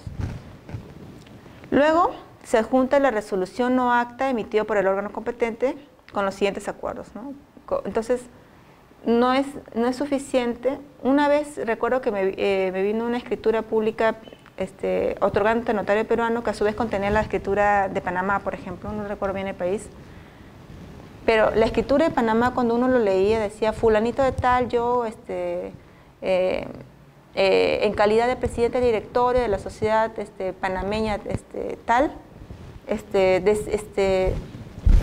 otorgo la presente escritura para que se formalice la reorganización de la sociedad panameña bajo las leyes de la República de Perú y con todos los requisitos, ¿no? Entonces, ¿y dónde está la decisión del órgano? O sea, esta escritura está bien, está ante notario panameño, tiene todos los requisitos que dice la ley y el reglamento, pero ¿dónde está la decisión del órgano? Lo había otorgado como persona natural en calidad de presidente, claro, en calidad de presidente, directorio, puede tener esa atribución, pero lo que dice la ley es que debe ser un órgano, ¿no? Y en otras sociedades su régimen societario muchas veces se asemeja al de nosotros, no en todo, pero casi siempre debe haber una junta general, ¿no? Puede ser adjuntado por el órgano puede ser su junta de accionistas, su junta de socios, su resolución, acta o resolución, ¿no? Por su resolución de directorio, su resolución de administrador, pero debe ser un órgano, no otorgado por una persona a título individual, ¿no? A título de persona natural o indicando incluso el cargo, pero no es órgano. No es lo mismo un escrito de un presidente directorio que un acta de sesión de directorio, ¿no? Entonces es muy importante eso. Representando el directorio, ¿sí? No, tiene que ser un acta o resolución del órgano competente. calificar, tiene que usted determinar que eso le venga de un órgano, y que esté ahí enunciado en el documento. Luego, de repente ellos allá en su país no lo determinan, o esto de la... En todo caso ya tendrán que acreditar que el presidente y directorio es órgano para ellos, ¿no? O adjuntarán de repente el estatuto, ¿no? El estatuto de la sociedad que se está reorganizando, en el cual se puede verificar de que que el presidente y director es un órgano, ¿no? O que el cargo que él dice... Los órganos de alguna sociedad anónima, esto es ¿qué le puedo decir? De uso mayormente en parte del mundo, ¿cómo es eso? O sea, le pregunto esto por lo que de repente ahí en Panamá ellos no determinan así su constitución de una empresa, por ejemplo, una sociedad, de repente no terminan con sus órganos correspondientes o lo determinan de otra manera. Yo he visto que sí, en Panamá, por ejemplo, sí hay directorio. En China, por ejemplo, una vez vi una sociedad china que se estaba reorganizando para acá en Perú, y ahí era junta de asociados. A veces, por ejemplo, no utilizan nombre socios, sino asociados, ¿no? El término que acá, por ejemplo, utilizamos, pero para asociaciones, ¿no? Que son personas jurídicas sin fines de lucro. Entonces, ellos utilizan términos asociados o accionistas. Sí. Y cuando le viene un documento, por ejemplo, en el caso de que usted está hablando de China, en el cual la junta es de asociados, ¿sí? Es que uno ya ve, ¿no? Junta, directorio, ya ves, pues, ya puedes distinguir cuando una persona está juntando, declarando que el acto de reorganización a título personal. A título personal. A la expectativa de que todo esté bien, ¿no? Sí, por ejemplo, una vez vino una carta, que decía: yo, representante legal de la sociedad tal, mediante la presente formalizo la reorganización, ¿no? La introducción, ¿no? Con todos los requisitos. Pero decía carta. Entonces, carta no puede ser, pues no es un acta ni resolución. Y la ley dice bien claro, acta o resolución. Hasta en sociedades chinas he visto acta, el término acta, cuando hace el traductor, ¿no? El del documento, ¿no? Dice acta. Entonces, ¿cómo no va a tener otra sociedad, no? Cada sociedad tiene su sistema societario distinto, ¿no? Claro, uno... Pero es que a veces, ¿qué pasa? A veces nosotros al interpretar nuestras normas, a veces hacemos una interpretación tan exacta que dice la norma, ¿no? Pero obviamente para evitar responsabilidad uno tiene que pedir pues lo que manda, ¿no? Claro, pero... ¿Para qué no vamos a hacer problemas por gusto, no? Claro, a veces el traductor también, cuando son documentos en otro idioma que no es español, ahí es más delicado, ¿no? Porque ahí el traductor muchas veces hace sus traducciones de forma literal. Entonces un traductor no es un profesional del derecho, ¿no? Entonces ellos traducen de manera literal. Entonces uno tiene que ver también, uno tiene que ver más o menos ahí, desprender, ¿no? Concluir, ¿esto es un órgano o es a título personal, ¿no? Entonces sí es un poco complicado, sobre todo en sociedades que no tienen, sus actas no están en idioma español, ¿no? Entonces uno ve la redacción. No, ahí no lo pasamos. Emitimos un acta, pedimos un acta del órgano competente. ¿Y cumplieron? No, hasta ahora no sé, porque eso ha sido reciente. Está en sí. Sí. Ahora, hablando de estos documentos extranjeros, ¿no? Que están en otro idioma, nosotros tenemos una ley de traductores públicos juramentados, ¿no? Ahorita no tengo el número, pero en esta ley señala de que cuando se va a juntar al registro, bueno, en general, para cualquier traducción oficial que uno quiera hacer de un documento extranjero, que esté en un idioma extranjero, no en español, este documento extranjero debe ser certificado por un traductor público juramentado, ¿no? Que ellos tienen su colegio incluso, ¿no? Entonces, a veces ha venido en la práctica de que los documentos extranjeros son traducidos pero por traductor oficial, dice. O sea, parece que hay otro colegio que es el de los traductores oficiales del Perú, Colegio de Traductores Oficiales de Perú. esos documentos rebotan en registros, porque la ley de traductores públicos juramentados bien claro dice, ¿no?, de que las únicas traducciones que son oficiales, al decir oficiales significa de que son las únicas que pueden tener asidero en una institución pública, ¿no?, como lo es registro público. Son las traducciones que realiza un traductor público juramentado, ¿no? Entonces a veces el usuario, ¿no?, trae toda su publicación, todas sus traducciones, pero por traductor público, traductor oficial, y no, ese documento no tiene asidero, ¿no?, en registros. Va a tener que ir nuevamente con su acta del órgano competente, ¿no?, con todo eso va a tener que ir nuevamente a un traductor público juramentado. Porque la ley de traductores públicos juramentados señala de que solamente ellos pueden emitir traducciones oficiales, ¿no? Se llama traductor público. Traductor público juramentado. Ellos tienen su ley especial, pero ahorita no recuerdo el número. Pero he visto que ya en varias ocasiones, a veces traen traducciones de otro colegio, que es el de traductores oficiales, creo que se llama, Colegio de Traductores Oficial, no recuerdo ahorita el nombre, pero el traductor competente para realizar este tipo de traducciones, de estas actas, es el traductor público juramentado. O sea, ese documento que se origina ahí, para usted ya es creíble. Traductor público juramentado ya es creíble. O sea, es que ellos incluso creo que certifican su firma en el Ministerio de Relaciones Exteriores. Incluso yo he visto a veces algunas traducciones de estos tipos de traductores que la firma la legaliza el Ministerio de Relaciones Exteriores. Entonces ellos creo que tienen la nómina de todos los traductores públicos juramentados que están vigentes, ¿no? ¿Por qué es esto, no? Porque pueden irse a cualquier traductor recién graduado de la universidad y va a emitir, eso no es oficial. O sea, puede hacer su traducción, un traductor, pero eso no es oficial. Pero para estos efectos tiene que ser este traductor que le comento.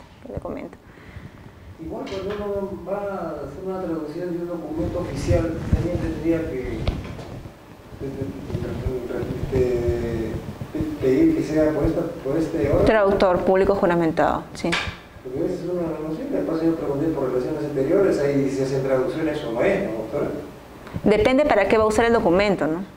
De repente si es para un colegio, un poder o algo, de repente no es oficial, ¿no? Una partida, por ejemplo, por el extranjero y una partida de nacimiento. No tiene que ser por este ente, ¿no? No sabría decirle, pero para tema de registros públicos es por traductor público juramentado. Pero si va a ser otro trámite, depende si va a ser efectivo ese documento en sede privada o en sede pública, ¿no? Para estos efectos, de todas maneras, es el ente el oficial, ¿no? El traductor público juramentado. Ahora, esta resolución del órgano, ¿no?, que estamos comentando, debe tener los siguientes acuerdos. Uno es la decisión de radicar en el Perú y transformarse, ¿no? Uno es redomicilización y la transformación. ¿Transformación por qué? Porque conserva su personalidad jurídica. Dos es la adopción de la forma societaria escogida, conforme a la legislación peruana. 3 es la adecuación del pacto social y del estatuto, ¿no? 4, la designación de la persona autorizada para suscribir la minuta de la escritura pública en el Perú, que formalizará el acuerdo de reorganización de sociedad. Y 5, la decisión de solicitar al registro del país de origen o institución análoga al registro, la cancelación de inscripción después de que el registro efectúe la anotación preventiva de la reorganización de sociedad. Y 3, el documento que acredite la vigencia de la sociedad en el extranjero. A ver, ¿qué es lo que nos dice esto? De que esta resolución del órgano competente que estamos debe tener estos acuerdos, ¿no? Primero, el acuerdo de nosotros, la sociedad tal, constituida en Panamá, por ejemplo, decidimos reorganizarnos y transformarnos y establecer nuestro nuevo domicilio social en la ciudad de Lima, por ejemplo, ¿no? Puede ser en la ciudad de Ica, puede ser en la ciudad de Pucallpa. En la ciudad de Lima, y adoptamos la siguiente forma societaria, SAC, por ejemplo, Sociedad Anónima Cerrada. Y luego, a continuación, adecuamos nuestro pacto y nuestro estatuto, todo, ¿no?, como un pacto social, el estatuto de SAC, por ejemplo, que es la forma que están decidiendo. Por eso dice adecuación del pacto. Entonces, a continuación indican el estatuto, el pacto social y el estatuto que van a adoptar. Y luego, otro punto que debe contener esta resolución del órgano competente es la persona que va a suscribir, la autorización de la persona que va a suscribir la escritura. ¿Por qué? Porque como hemos dicho, todo esto puede estar formalizado incluso ante un notario de Panamá, ¿no?, en nuestro ejemplo, Pero todo esto va a ser formalizado ¿ante quién? Ante un notario o cónsul peruanos. Entonces, ¿quién suscribe? En una escritura siempre va a haber un otorgante, ¿no? Un otorgante es el que siempre hay un otorgante. Entonces, ese otorgante tiene que tener poder, ¿no? No cualquiera puede otorgar una escritura pública. Entonces, este poder, ¿dónde se le otorga? Para que otorgue esa escritura ante el notario peruano, ¿no? O cónsul peruanos. En el acta o resolución del órgano competente, ¿no? Ahí un ítem tiene que ser autorizamos a fulano de tal para que suscriba la escritura ante el notario peruano, ¿no? Para que formalice este acto ante las autoridades peruanas, ¿no? Que en este caso sería el notario. Luego, otro punto importante que a veces también es motivo de observaciones frecuentes es de que debe indicar en la resolución del órgano competente que se ha decidido cancelar la inscripción en el registro del país de origen, después de que el registro efectúe la anotación preventiva. O sea, ¿qué sucede? Cuando toda esta resolución contenida ante el notario, formalizada ante el notario de Panamá y luego formalizada ante el notario peruano, ¿no? Llega al registro, no se inscribe acá de manera definitiva esta reorganización. ¿Por qué? Porque esto es todo un proceso. No puede ser porque si se inscribiera cada forma definitiva, ¿cómo queda esa sociedad? Porque esa sociedad va a seguir vigente allá, ¿no? Entonces, lo que se hace acá, cuando viene todo ese título y tiene una calificación positiva, esa apertura es una partida, pero de forma preventiva, ¿no? Una apertura preventiva. Apertura preventiva de la partida registral. Más adelante vamos a ver en detalle. Entonces, se apertura una partida de forma preventiva. Entonces, ¿para qué? Para que los señores socios de esa sociedad reorganizada en Panamá, por ejemplo, tengan tiempo para solicitar en su registro de que, oye, por si acaso ya estamos presentando en Lima nuestra redomicilización, ¿no? Que estamos en nuestro cambio de domicilio a Perú, pero como acá está de manera preventiva, para que acá esa anotación preventiva se convierta en definitiva, me están pidiendo que acredite ante mi ciudad de origen, ante mi país de origen, que estoy cancelando mi inscripción en el registro. El reglamento habla de cancelación, no habla de disolución, liquidación, ¿no? O sea, basta que adjunten un documento que diga o que manifieste que se ha cancelado la inscripción. Entonces, esta sociedad en panameña, por ejemplo, entonces durante el plazo de vigencia de esa anotación preventiva solicitará al órgano competente o al registro, de repente tiene registro de comercio, registro de sociedades o cualquier otra entidad oficial de ese país, ¿no? Una entidad pública, que emita el documento por el cual conste la cancelación de esa sociedad. Entonces, una vez que se cancela, se va a convertir en definitiva la apertura preventiva que se había aperturado. Entonces, es todo un proceso. No puede ser de manera definitiva acá.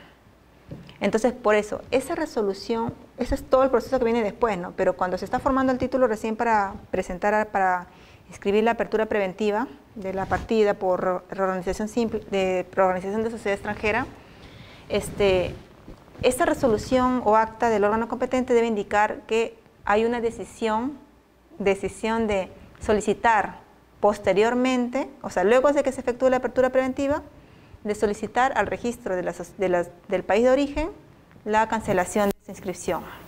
Siempre debe haber ese acuerdo en la resolución.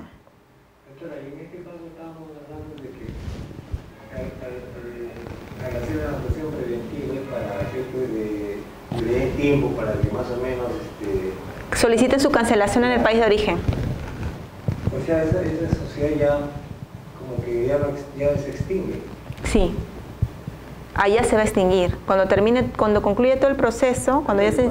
Íbamos hablando de la organización de que mantenía su personalidad jurídica, ¿no era acá? Claro, mantiene su personalidad jurídica, pero ahora va a ser una sociedad peruana. Entonces, como va a ser una sociedad peruana, está transfiriendo su personalidad jurídica, allá ya no puede seguir existiendo. Por eso es que se solicita que cancele su inscripción allá. Ahora, otro requisito que se tendrá que adjuntar al título de reorganización simple, de reorganización de sociedad extranjera, allá ya no va a estar inscrita. Pero acá va a estar. Claro, transformada en una sociedad peruana. Reorganizada y transformada en sociedad peruana. Es decir, si ya tenía un nombre esa sociedad. Muchas veces cambian de nombre, ¿ah? A veces conservan el mismo nombre que tenía. Eso de la personalidad jurídica. Claro, es que el hecho de que cambien nombre no significa que están cambiando de personalidad jurídica. Una sociedad puede cambiar de nombre, una sociedad peruana común y ordinaria puede cambiar de nombre las veces que quiera, ¿no? Y no cada vez que cambia de nombre está cambiando de personalidad jurídica. En puridad sigue siendo la misma persona jurídica, solo que está cambiando de nombre. Estas sociedades, muchas veces he visto que cuando se reorganizan y se transforman en sociedades peruanas, cambian de nombre, diametralmente. Pero hay otras veces también que conservan el mismo nombre, ¿no?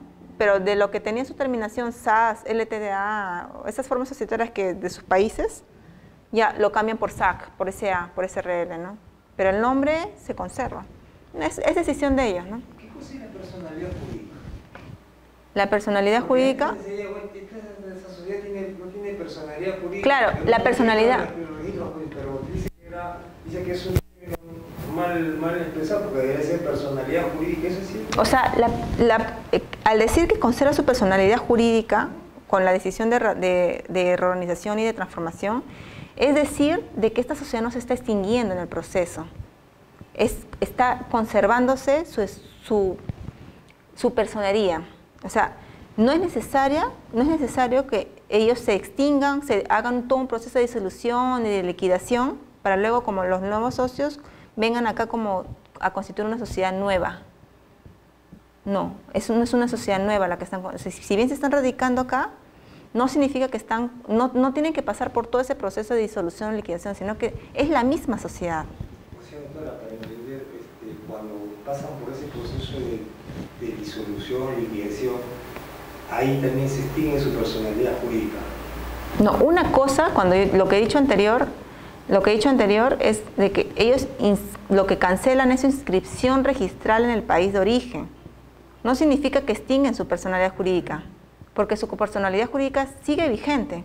Al haberse transformado en una sociedad peruana, su personalidad jurídica sigue vigente. Lo que van a inscribir es la extinción de su inscripción, no de su personalidad jurídica, de su inscripción en el país de origen. Pero sigue siendo la misma sociedad. Es más, en los estatutos de estas sociedades reorganizadas, como una parte del estatuto siempre es indicar la fecha de inicio de operaciones, ¿no es cierto? Fecha de inicio de operaciones.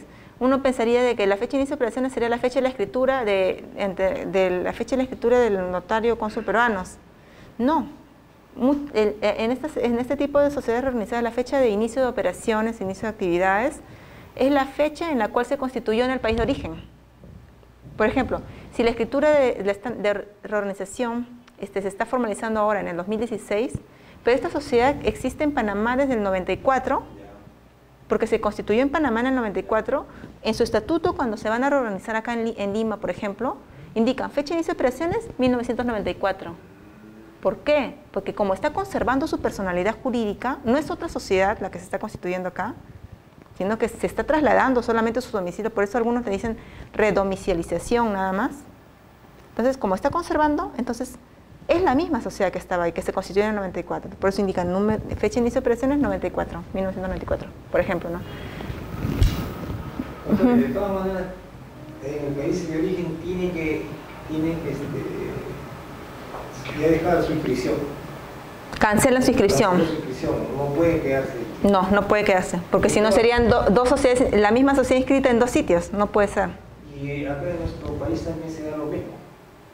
O sea, cuando es Cuando una sociedad peruana se quiere redomiciliar en Ecuador, por ejemplo, ya tendrá que verse la ley de sociedades de Ecuador como lo... No llamamos de domicilio en el extranjero, domicilio distinto, sino acá en el país, por ejemplo, ya, supongamos que sea domicilio distinto, pero en nuestro territorio. Ah, ya. Por ejemplo, una sociedad de Lima que se quiere redomiciliar, claro, una sociedad de Lima que quiere cambiar, tiene todo el derecho a cambiar su domicilio a otra provincia, ¿no? Por ejemplo, a Ica. En esos casos, se inscribe primero el acuerdo en Lima, por ejemplo, ¿no? Que es la sociedad limeña, que se quiere trasladar a Ica, por ejemplo, redomiciliar a Ica. Se inscribe el acuerdo en el registro de personas jurídicas de Lima, primero. Luego, que se ha inscrito en Lima, se va a tener que presentar otro título en Ica solicitando la redomicilización, no, el cambio de domicilio, perdón, el cambio de domicilio a ICA. Entonces, el registrador de la sociedad, donde va a ser el domicilio ya donde va a quedar la sociedad, el registrador de ICA, lo que va a hacer en este caso es pedir ya al área de informática, ¿no?, de registro de ICA, que escanee las imágenes de Lima, porque todos los asientos que se han generado en Lima van a generar una partida nueva en ICA, y es una partida con un número nuevo, ¿no? Un número nuevo en ICA, pero esa partida nueva en ICA no va a comenzar de cero. Va a tener, en las primeras páginas, van a ser escaneadas se van a escanear todos los asientos de la partida de Lima. Se escanea todos los asientos y luego se hace un asiento, el registrador de ICA va a hacer otro, o sea, primero hay un asiento en la partida de Lima. Como un antecedente. Como un antecedente. En la partida de Lima va a haber un asiento de cambio de domicilio. Luego va a ICA. En ICA se van a escanear todas las imágenes de Lima y se trasladan a una partida nueva de ICA. Luego el registrador de ICA indica que se ha cambiado por acuerdo tal, de la junta tal, de fecha tal, se ha cambiado domicilio a ICA. Y se han trasladado a los siguientes asientos, ¡pum!, todos los asientos. Y luego el registrador de ICA va a tener que mandar un oficio al registrador de Lima, ordenando el cierre de partida de Lima. El cierre de partida, ya mediante oficio, envía el cierre, dispone el cierre de partida en Lima, porque no pueden haber dos partidas para la misma sociedad. Algo similar ocurre en esto, ¿no? Algo similar. Entonces tiene que haber una partida solo en ICA, acá igual, una partida solo en Lima. Pero cuando es solo dos sociedades de provincias dentro del Perú, ya no hay una apertura preventiva, así como acá, ¿no? Acá hay todo eso por un tema de que es ya una sociedad extranjera, ¿no? Uh-huh. Ahora, otro ítem que señala el reglamento es que no se exigirá la inserción del pacto social en la resolución o acta emitida por la sociedad, sino únicamente en la escritura pública, siempre que se haya delegado la facultad correspondiente para la redacción y aprobación del mismo. ¿Esto qué quiere decir? Que esta resolución o acta del órgano competente que hemos dicho que aprueba la redomiciliación de esa sociedad extranjera, al momento de decir, recuerda que hemos dicho que debe contener el nombre de la persona que va autorizada para suscribir la escritura ante notario peruano, ¿no?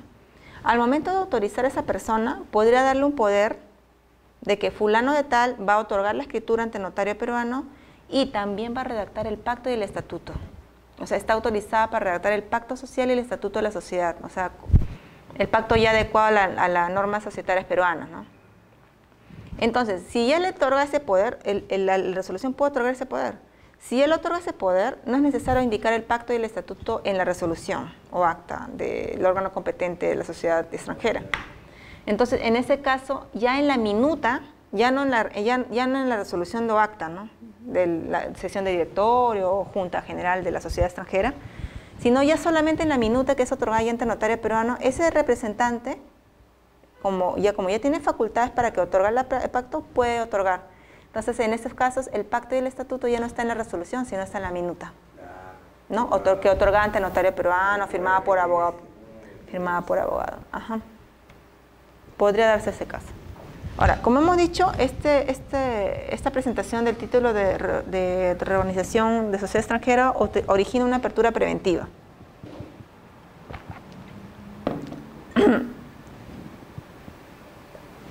¿Cuál es el plazo de esta apertura preventiva? 6 meses, contados desde la fecha de la apertura preventiva de la partida. Desde la fecha de la apertura preventiva. O sea, estos 6 meses es el plazo que tiene esa sociedad para acreditar ante el registro la cancelación de su inscripción en el país de origen. Es decir, durante el plazo de vigencia de esta apertura preventiva, ellos van a tener tiempo para solicitar en el país de origen su cancelación en el registro y adjuntar ese documento que emita su registro de personas jurídicas de Panamá, por ejemplo, y acreditar ese documento durante la vigencia de esa apertura preventiva, ¿no? Uh-huh. Y convertir esa preventiva en una inscripción ya definitiva. Ahora, no procederá a abrir la partida preventiva si consta que la cancelación de la inscripción en el país de origen se ha producido en fecha anterior a la presentación de la escritura pública de reorganización. Claro, una vez nos vino el título de esta organización de sociedad extranjera, pero venía en el certificado de vigencia, como habíamos visto, un requisito era preguntar el certificado de vigencia de la sociedad, ¿no? En el certificado de vigencia decía que la sociedad ya había cancelado su inscripción. O sea, que esta sociedad ya no estaba vigente en Panamá, por ejemplo. Eso no puede ser. Entonces, no puede ser, porque la sociedad, justamente lo que te pide el reglamento es un certificado de vigencia de la sociedad. Entonces, ¿qué habían hecho ellos? Ellos se habían apresurado. O sea, ellos habían pedido su cancelación de inscripción antes de inscribir la apertura preventiva. Se habían apresurado. Yo no sé cómo habrán solucionado ese tema, porque ellos debieron solicitar esa inscripción después de que se inscribía la apertura preventiva. No pueden, ¿por qué? Porque se supone que esto es una transformación. Entonces, como conserva su personalidad jurídica, si tú ya inscribiste, ¿qué significa? Que la sociedad no existe. Si tú estás escribiendo su cancelación en el registro, en la sociedad extranjera, en el registro de la sociedad extranjera, si tú estás cancelando es porque ya no existe. Entonces, ¿qué cosa vas a reorganizar? ¿Algo que no existe? Entonces, tiene que ser siempre, si el registrador ve que la sociedad se ha extinguido, no procede realizar esta apertura preventiva. Hemos visto, entonces, transcurrido el plazo de 6 meses se dan 2 supuestos. Uno es la extinción y otro la inscripción definitiva. ¿Cuándo se da la extinción de la apertura preventiva? Cuando vence el plazo y no adjuntaron nada, no juntaron el documento que acredite la cancelación de esa inscripción.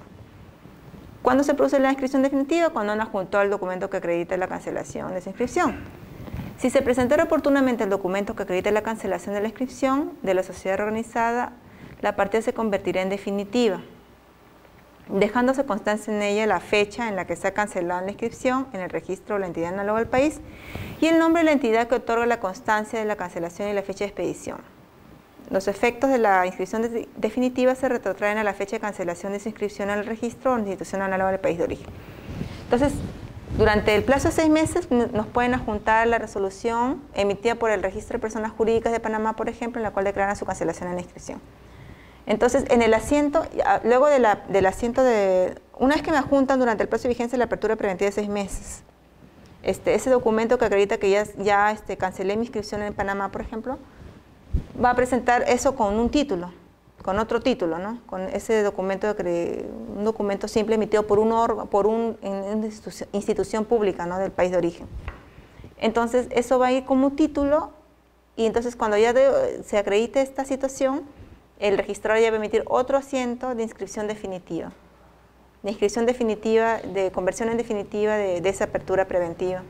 Y en ese asiento ya tendrá que indicar la fecha de ese documento que acredite la cancelación y el órgano, fecha y órgano, el órgano que esté emitiendo, ¿no? ¿Quién es? A veces he visto en algunos países que es la Cámara de Comercio, ¿no? No todos tienen registro de personas jurídicas, ¿no? O registro mercantil. A veces he visto que en algunos países la Cámara de Comercio, o otros sí tienen registro propio mercantil, u otros es el registro de un ministerio, ¿no? Pero es siempre un órgano público, ¿no? Se tiene que desprender que es emitida por un órgano público. Bueno, y luego esta resolución que he encontrado sobre reorganización, que es la 1469-2012 de Lima, de la Sala de Lima, que señala que constituye requisito para la reorganización de sociedad constituida en el extranjero la presentación de la escritura pública extendida ante el notario cónsul peruanos, que deberá contener el texto de la resolución o acta emitida por el órgano competente, que debe contener, entre otros, la decisión de radicar en el Perú y transformarse. La resolución o acta debe reunir las formalidades previstas en la legislación de origen, situación que debe acreditar el interesado. Bueno, esta resolución se dio básicamente para precisar de que debe ser ante notario cónsul peruanos, no puede ser ante notario del país de origen. Y luego que se debe acreditar de que la resolución tiene las formalidades previstas, o sea, de que esa resolución, así como un acta de Junta General acá es calificada y que ha cumplido con los requisitos de su estatuto y de la Ley General de Sociedades, esa acta también tiene que ser calificada, ¿no? Que esa acta ha cumplido con los requisitos de su estatuto y de su ley que regula sus sociedades en ese país. Entonces, ¿cómo nosotros acreditamos eso acá? Al legalizar su firma al notario, y al ser otorgado se supone que esos notarios acreditan la legalidad de los documentos que están formalizando, ¿no? Entonces, no podría juntarse un acta o resolución que solamente tenga la firma de los socios y nada más. Siempre, por ejemplo, está bien, otorgante, notario peruano, cónsul peruano, pero solamente me adjuntan el acta que firman los socios fulano, fulano, punto. Siempre debe haber la intervención de algún funcionario del país de origen, ¿no? Debe ser visado por un notario, un notario o algún funcionario, ¿no? De la Cámara de Comercio, sí. Pero algún funcionario tiene que intervenir en ese proceso, en esa legalización de esa resolución, ¿no? En la legalización de firmas, ¿no? Para acreditarnos, ¿no? Ante nosotros de que esa acta está cumpliendo con los requisitos de su país de origen, ¿no? Con los requisitos de sus normas societarias. O sea, no es suficiente la firma del notario, ¿no? Si tiene que ser la firma de un funcionario ya, ¿no? Que acredite que se está cumpliendo con, que de que ese acta o resolución del órgano competente está cumpliendo con los requisitos de sus normas societarias que tengan ellos. Luego, bueno, ahora sí voy a apurar porque nos queda poco tiempo. Las sucursales.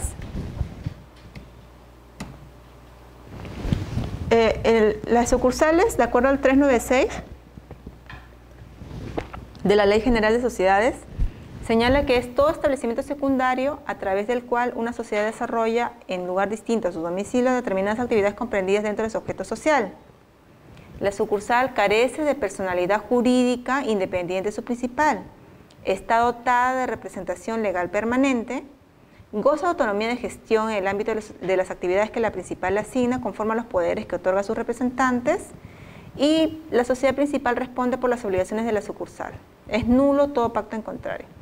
Entonces, una sociedad, ¿por qué establece sucursales? Porque quiere ampliar su negocio, ¿no? Una sociedad limeña pues, establece sucursal en Lima, establece sucursal en Ayacucho, porque no quiere constituir sociedades nuevas. Podría hacerlo también, ¿no? Los mismos socios podrían ir al registro de Ica o de Ayacucho y constituir nuevas sociedades.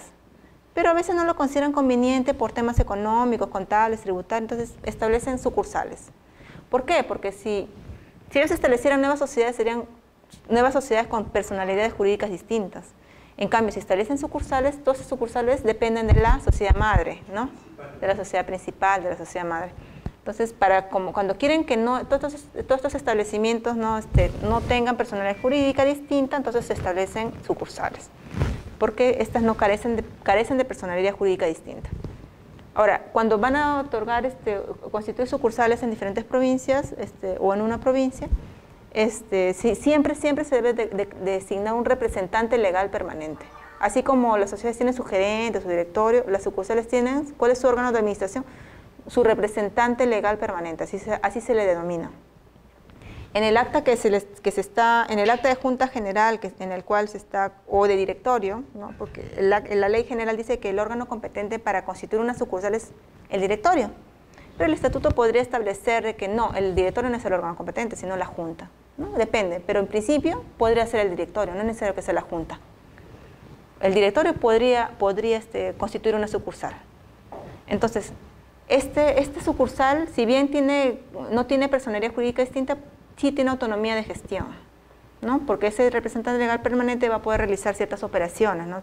Va a tener cierto margen para realizar, cumplir el objeto social de la principal en la provincia donde se le ha designado. Ahora, como no tiene personalidad jurídica distinta en la sucursal, la sociedad principal responde por todos los actos, las obligaciones que tenga la sucursal, ¿no? Si esta sucursal ayacuchana, por ejemplo, se endeuda y ya no tiene cómo cubrir sus deudas o ya no está pagando sus créditos, sus acreedores pueden accionar contra la sociedad principal, ¿no? Porque es la que en realidad responde por todas las obligaciones de su sucursal. Ahora, si se estableciera un acuerdo distinto, es nulo. Pero los actos que celebran estas sucursales será pues en nombre de, obviamente, la principal de porque en nombre de su principal, sí, porque siempre depende de ella, ¿no? Depende de ella. Ahora, tiene autonomía de gestión, dice usted, ¿no? Ajá, el representante le va para realizar sus operaciones, pues, ¿no? Luego, el órgano competente, como hemos dicho, es el directorio. El lugar de inscripción, ahora, la sucursal, por ejemplo, la sociedad limeña, la sociedad principal es la sociedad en Lima, por ejemplo, constituye en Ica. ese acuerdo de constitución de sucursal debe ser inscrito tanto en el registro de personas jurídicas de Lima como en el registro de personas jurídicas de Arequipa. No, se aperturará en el registro de personas jurídicas de Arequipa, o de Ica, una sucursal, ¿no? Una partida, pero de sucursal, no de sociedad nueva. Ahora, la formalidad, como el órgano competente es el directorio, podrá ser una copia certificada de sesión de directorio, ¿no? No necesariamente una escritura pública, podrá ser una copia certificada. Entonces, podrá ser una copia certificada cuando es posterior. Pero ¿qué pasa si el establecimiento sucursal se decide no después de que la sociedad ya está constituida, sino en el acto mismo de constitución de sociedad, deciden el establecimiento de una sucursal? ¿Cuál es la formalidad para constituir una sociedad? ¿Copia certificada? No. Escritura pública, ¿no es cierto? Entonces, en esos casos, cuando el establecimiento de la sucursal se decide en la misma constitución, ahí será el documento inscribible será una escritura pública, ¿no? Pero cuando es posterior, cuando se decide el establecimiento de sucursal posterior a la constitución, inscrita en la constitución, ya será suficiente una copia certificada del acta de sesión de directorio, ¿no? Por ejemplo. Claro, y esa decisión posterior a la constitución de la sucursal es también seguro determinado por junta puede ser por sesión de directorio, pero puede que el estatuto reserve la decisión a la junta. También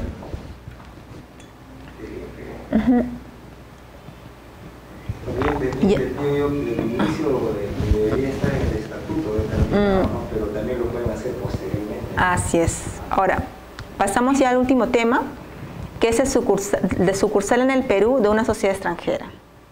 Que es un supuesto distinto al anterior que estábamos viendo de reorganización de sociedad extranjera. En esa reorganización se transforma y es una sociedad, pero acá no. La sociedad, en el supuesto anterior, cancela su inscripción en el país de origen, pero en este caso no. Sigue vigente en su país de origen, pero establece una sucursal acá, una sucursal en Perú. Entonces, este supuesto está regulado en el artículo 403 de la Ley General de Sociedades, y en este señala que el contenido de lo que debe contener el contenido de la escritura pública de la constitución de una sucursal en el Perú de una sociedad extranjera. ¿Qué debe contener esta escritura? 1, el certificado de vigencia. Como en el caso anterior, tiene que acreditarse la vigencia de la sociedad en el país de origen, ¿no? 2, la copia del pacto social y el estatuto de los instrumentos equivalentes en el país de origen. En este caso, a diferencia de la reorganización que habíamos comentado, me deben adjuntar la traducción oficial, si está en otro idioma, o la apostilla del pacto social y del estatuto. Del pacto social y del estatuto de la sociedad extranjera. Porque como acá solamente se va a constituir una sucursal, la sucursal no tiene estatuto, ¿no es cierto? La sucursal no tiene estatuto. Entonces, pero para tener una referencia acá en el registro de cómo es el estatuto de la sociedad principal, siempre se debe juntar el pacto y el estatuto de la sociedad principal. Luego el acuerdo, ¿no? Es importante, ¿no? Igual emitido por un órgano competente de establecer sucursal en el Perú, adoptado por el órgano social competente. ¿Y eso por escritura pública? Sí, por escritura pública también, por escritura pública. Ahorita vamos a ver esa formalidad. Ahora, este acuerdo que habíamos dicho, ¿no? Uno es el certificado de vigencia, otro el copia el pacto social y el estatuto de la sociedad extranjera. Y luego el acuerdo, ¿no? Que puede ser el acuerdo de directorio, sesión de directorio, acuerdo de junta de socios, ¿no? Del órgano competente de ellos. ¿Qué debe contener este acuerdo? Estos ítems. El capital que se asigna a la sucursal en el Perú. Capital. Luego, la declaración de que las actividades que va a realizar la sucursal en el Perú están comprendidas dentro de su objeto social. No puede realizar otras acciones. Como no tiene personalidad jurídica distinta, no puede realizar otros actos que no formen parte del objeto social de la principal. Luego, el lugar del domicilio. Puede ser que la sucursal se establezca en Lima, pero puede que no. Podrían establecer su sucursal en Ica, en Ayacucho. Generalmente es en Lima, creo. La designación de por lo menos un representante legal permanente, igual que en la sucursal otra, ¿no? De las sucursales nacionales. En esta igual un representante legal permanente. Los poderes, tiene que indicarse por lo menos facultades de administración, ¿no? Por lo menos las facultades del 74 y del 75, ¿no? Del CPC. Y por lo menos facultades de administración, ¿no? Porque tiene que tiene que caminar esa sucursal. Y por último, algo muy importante que muchas veces se olvidan y que también es materia de frecuentes observaciones, es su sometimiento a las leyes del Perú. En ese acuerdo del órgano competente siempre debe indicar que se somete a las leyes del Perú y responde, la sociedad principal se obliga a responder por las obligaciones que va a generar su sucursal en el Perú. Luego, acá unas resoluciones que traje del tribunal. Tengo la 1563 del 2013 de la Sala de Lima, que señala: la escritura pública por la cual se establece la sucursal de una sociedad constituida y con domicilio en el extranjero puede ser extendida en el Perú o en el extranjero. Esta es la principal diferencia, me parece, en tema de formalidad con la reorganización. Como en este caso, la sociedad principal conserva su personalidad jurídica y solamente está estableciendo una sucursal, se ha establecido, y como no hay una regulación en contra en nuestras normas societarias, el tribunal ha establecido que ese título por el cual se formaliza, esa escritura por la cual se formaliza el acuerdo de constituir sucursal en el Perú, puede ser constituido ante notario peruano o ante notario del país de origen, ¿no? Me acuerdo que una vez vino también uno que la sociedad de origen era panameña, pero lo otorgaba la escritura pública en Islas Vírgenes, que siempre están por ahí, ¿no? Tampoco va a ser así, ¿no? Tiene que ser ante notario del lugar de la sociedad, ¿no? De la sociedad de origen. Luego tenemos la resolución 1514 del 2012, SUNAR TRL, que señala: no constituye requisito para el establecimiento de una sucursal de sociedad extranjera que se señalen las actividades que desarrollará dicha sucursal. Claro, en este título que originó la resolución, la registradora había observado por qué, porque decía: no se señalaron las actividades del objeto social que va a desarrollar la sucursal en el Perú. ¿Por qué? Porque en el acuerdo solamente había indicado objeto de la sucursal, desarrollar las actividades de su principal, punto, un reglón. Entonces la registradora decía: ¿pero qué vas a hacer? ¿Vas a hacer zapatos? ¿Vas a hacer inversión inmobiliaria? ¿Qué cosa vas a hacer? Entonces el tribunal señaló que en realidad nuestra ley tampoco lo dice de forma expresa, ¿no? Que diga objeto, dice que estén comprendidas dentro del objeto social. O sea, basta la declaración en la resolución que acuerda, ¿no? del órgano que acuerda el establecimiento de sucursal en el Perú, que diga: los órganos de la sociedad peruana, de la sucursal peruana, las actividades que desarrollará la sucursal peruana están comprendidas dentro del objeto social de la sociedad principal. Suficiente con eso, de acuerdo al tribunal. No es necesario indicar todos los ítems, ¿no? de las actividades propias que va a desarrollar, ¿no? en su objeto social. Luego la resolución 1928-2011 de la Sala de Lima también, que dice que a efectos de inscribir la extinción de la sucursal de una sociedad constituida en el extranjero y se haya extinguido previamente la principal,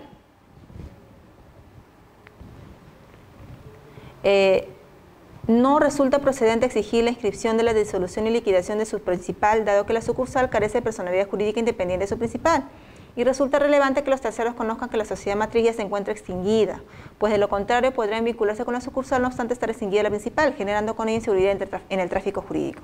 En este caso, ¿qué era? Que estaban solicitando la cancelación, la extinción de la sucursal peruana, aduciendo ¿qué? Que la sociedad principal también se había extinguido, ¿no? No sé qué motivo, pero se había extinguido la sociedad principal. Entonces, por ende, como no tiene personalidad jurídica distinta, esta también debería extinguirse. Entonces, la registradora le había observado diciendo: no, me tienes que acreditar que esa sociedad principal ha pasado por un proceso de disolución y liquidación, como sucede acá en las sociedades peruanas, ¿no? Entonces, el tribunal dijo: no, basta que me acrediten en el acta de que la sociedad está extinguida, no es necesario que porque de repente sus normas también societarias no contemplan este proceso, ¿no? O sea, no es suficiente que me quites un proceso de que ha pasado por un proceso de disolución y liquidación para escribir la extinción de la sucursal peruana, la extinción. No, basta que ellos lo digan. ¿Por qué? Porque si tú no escribes este acto de extinción, ¿qué estás generando con eso? Que esta sucursal siga vigente. Esta sucursal sigue vigente y los terceros pueden seguir contratando con una sucursal vigente en Lima, pero que su sociedad principal ya está extinguida. Entonces, para no generar esa inseguridad, lo que dice el tribunal es: no se va a exigir ese proceso de disolución, que se acredite eso, sino que de frente se va a escribir: basta que se acredite que la extinción de la sociedad principal. Bueno, y eso es todo. Muchas gracias. Un lío. Ay, malo que me quedo sin voz. Chico. Mi correo lo había sacado de acá. Hola, perdón.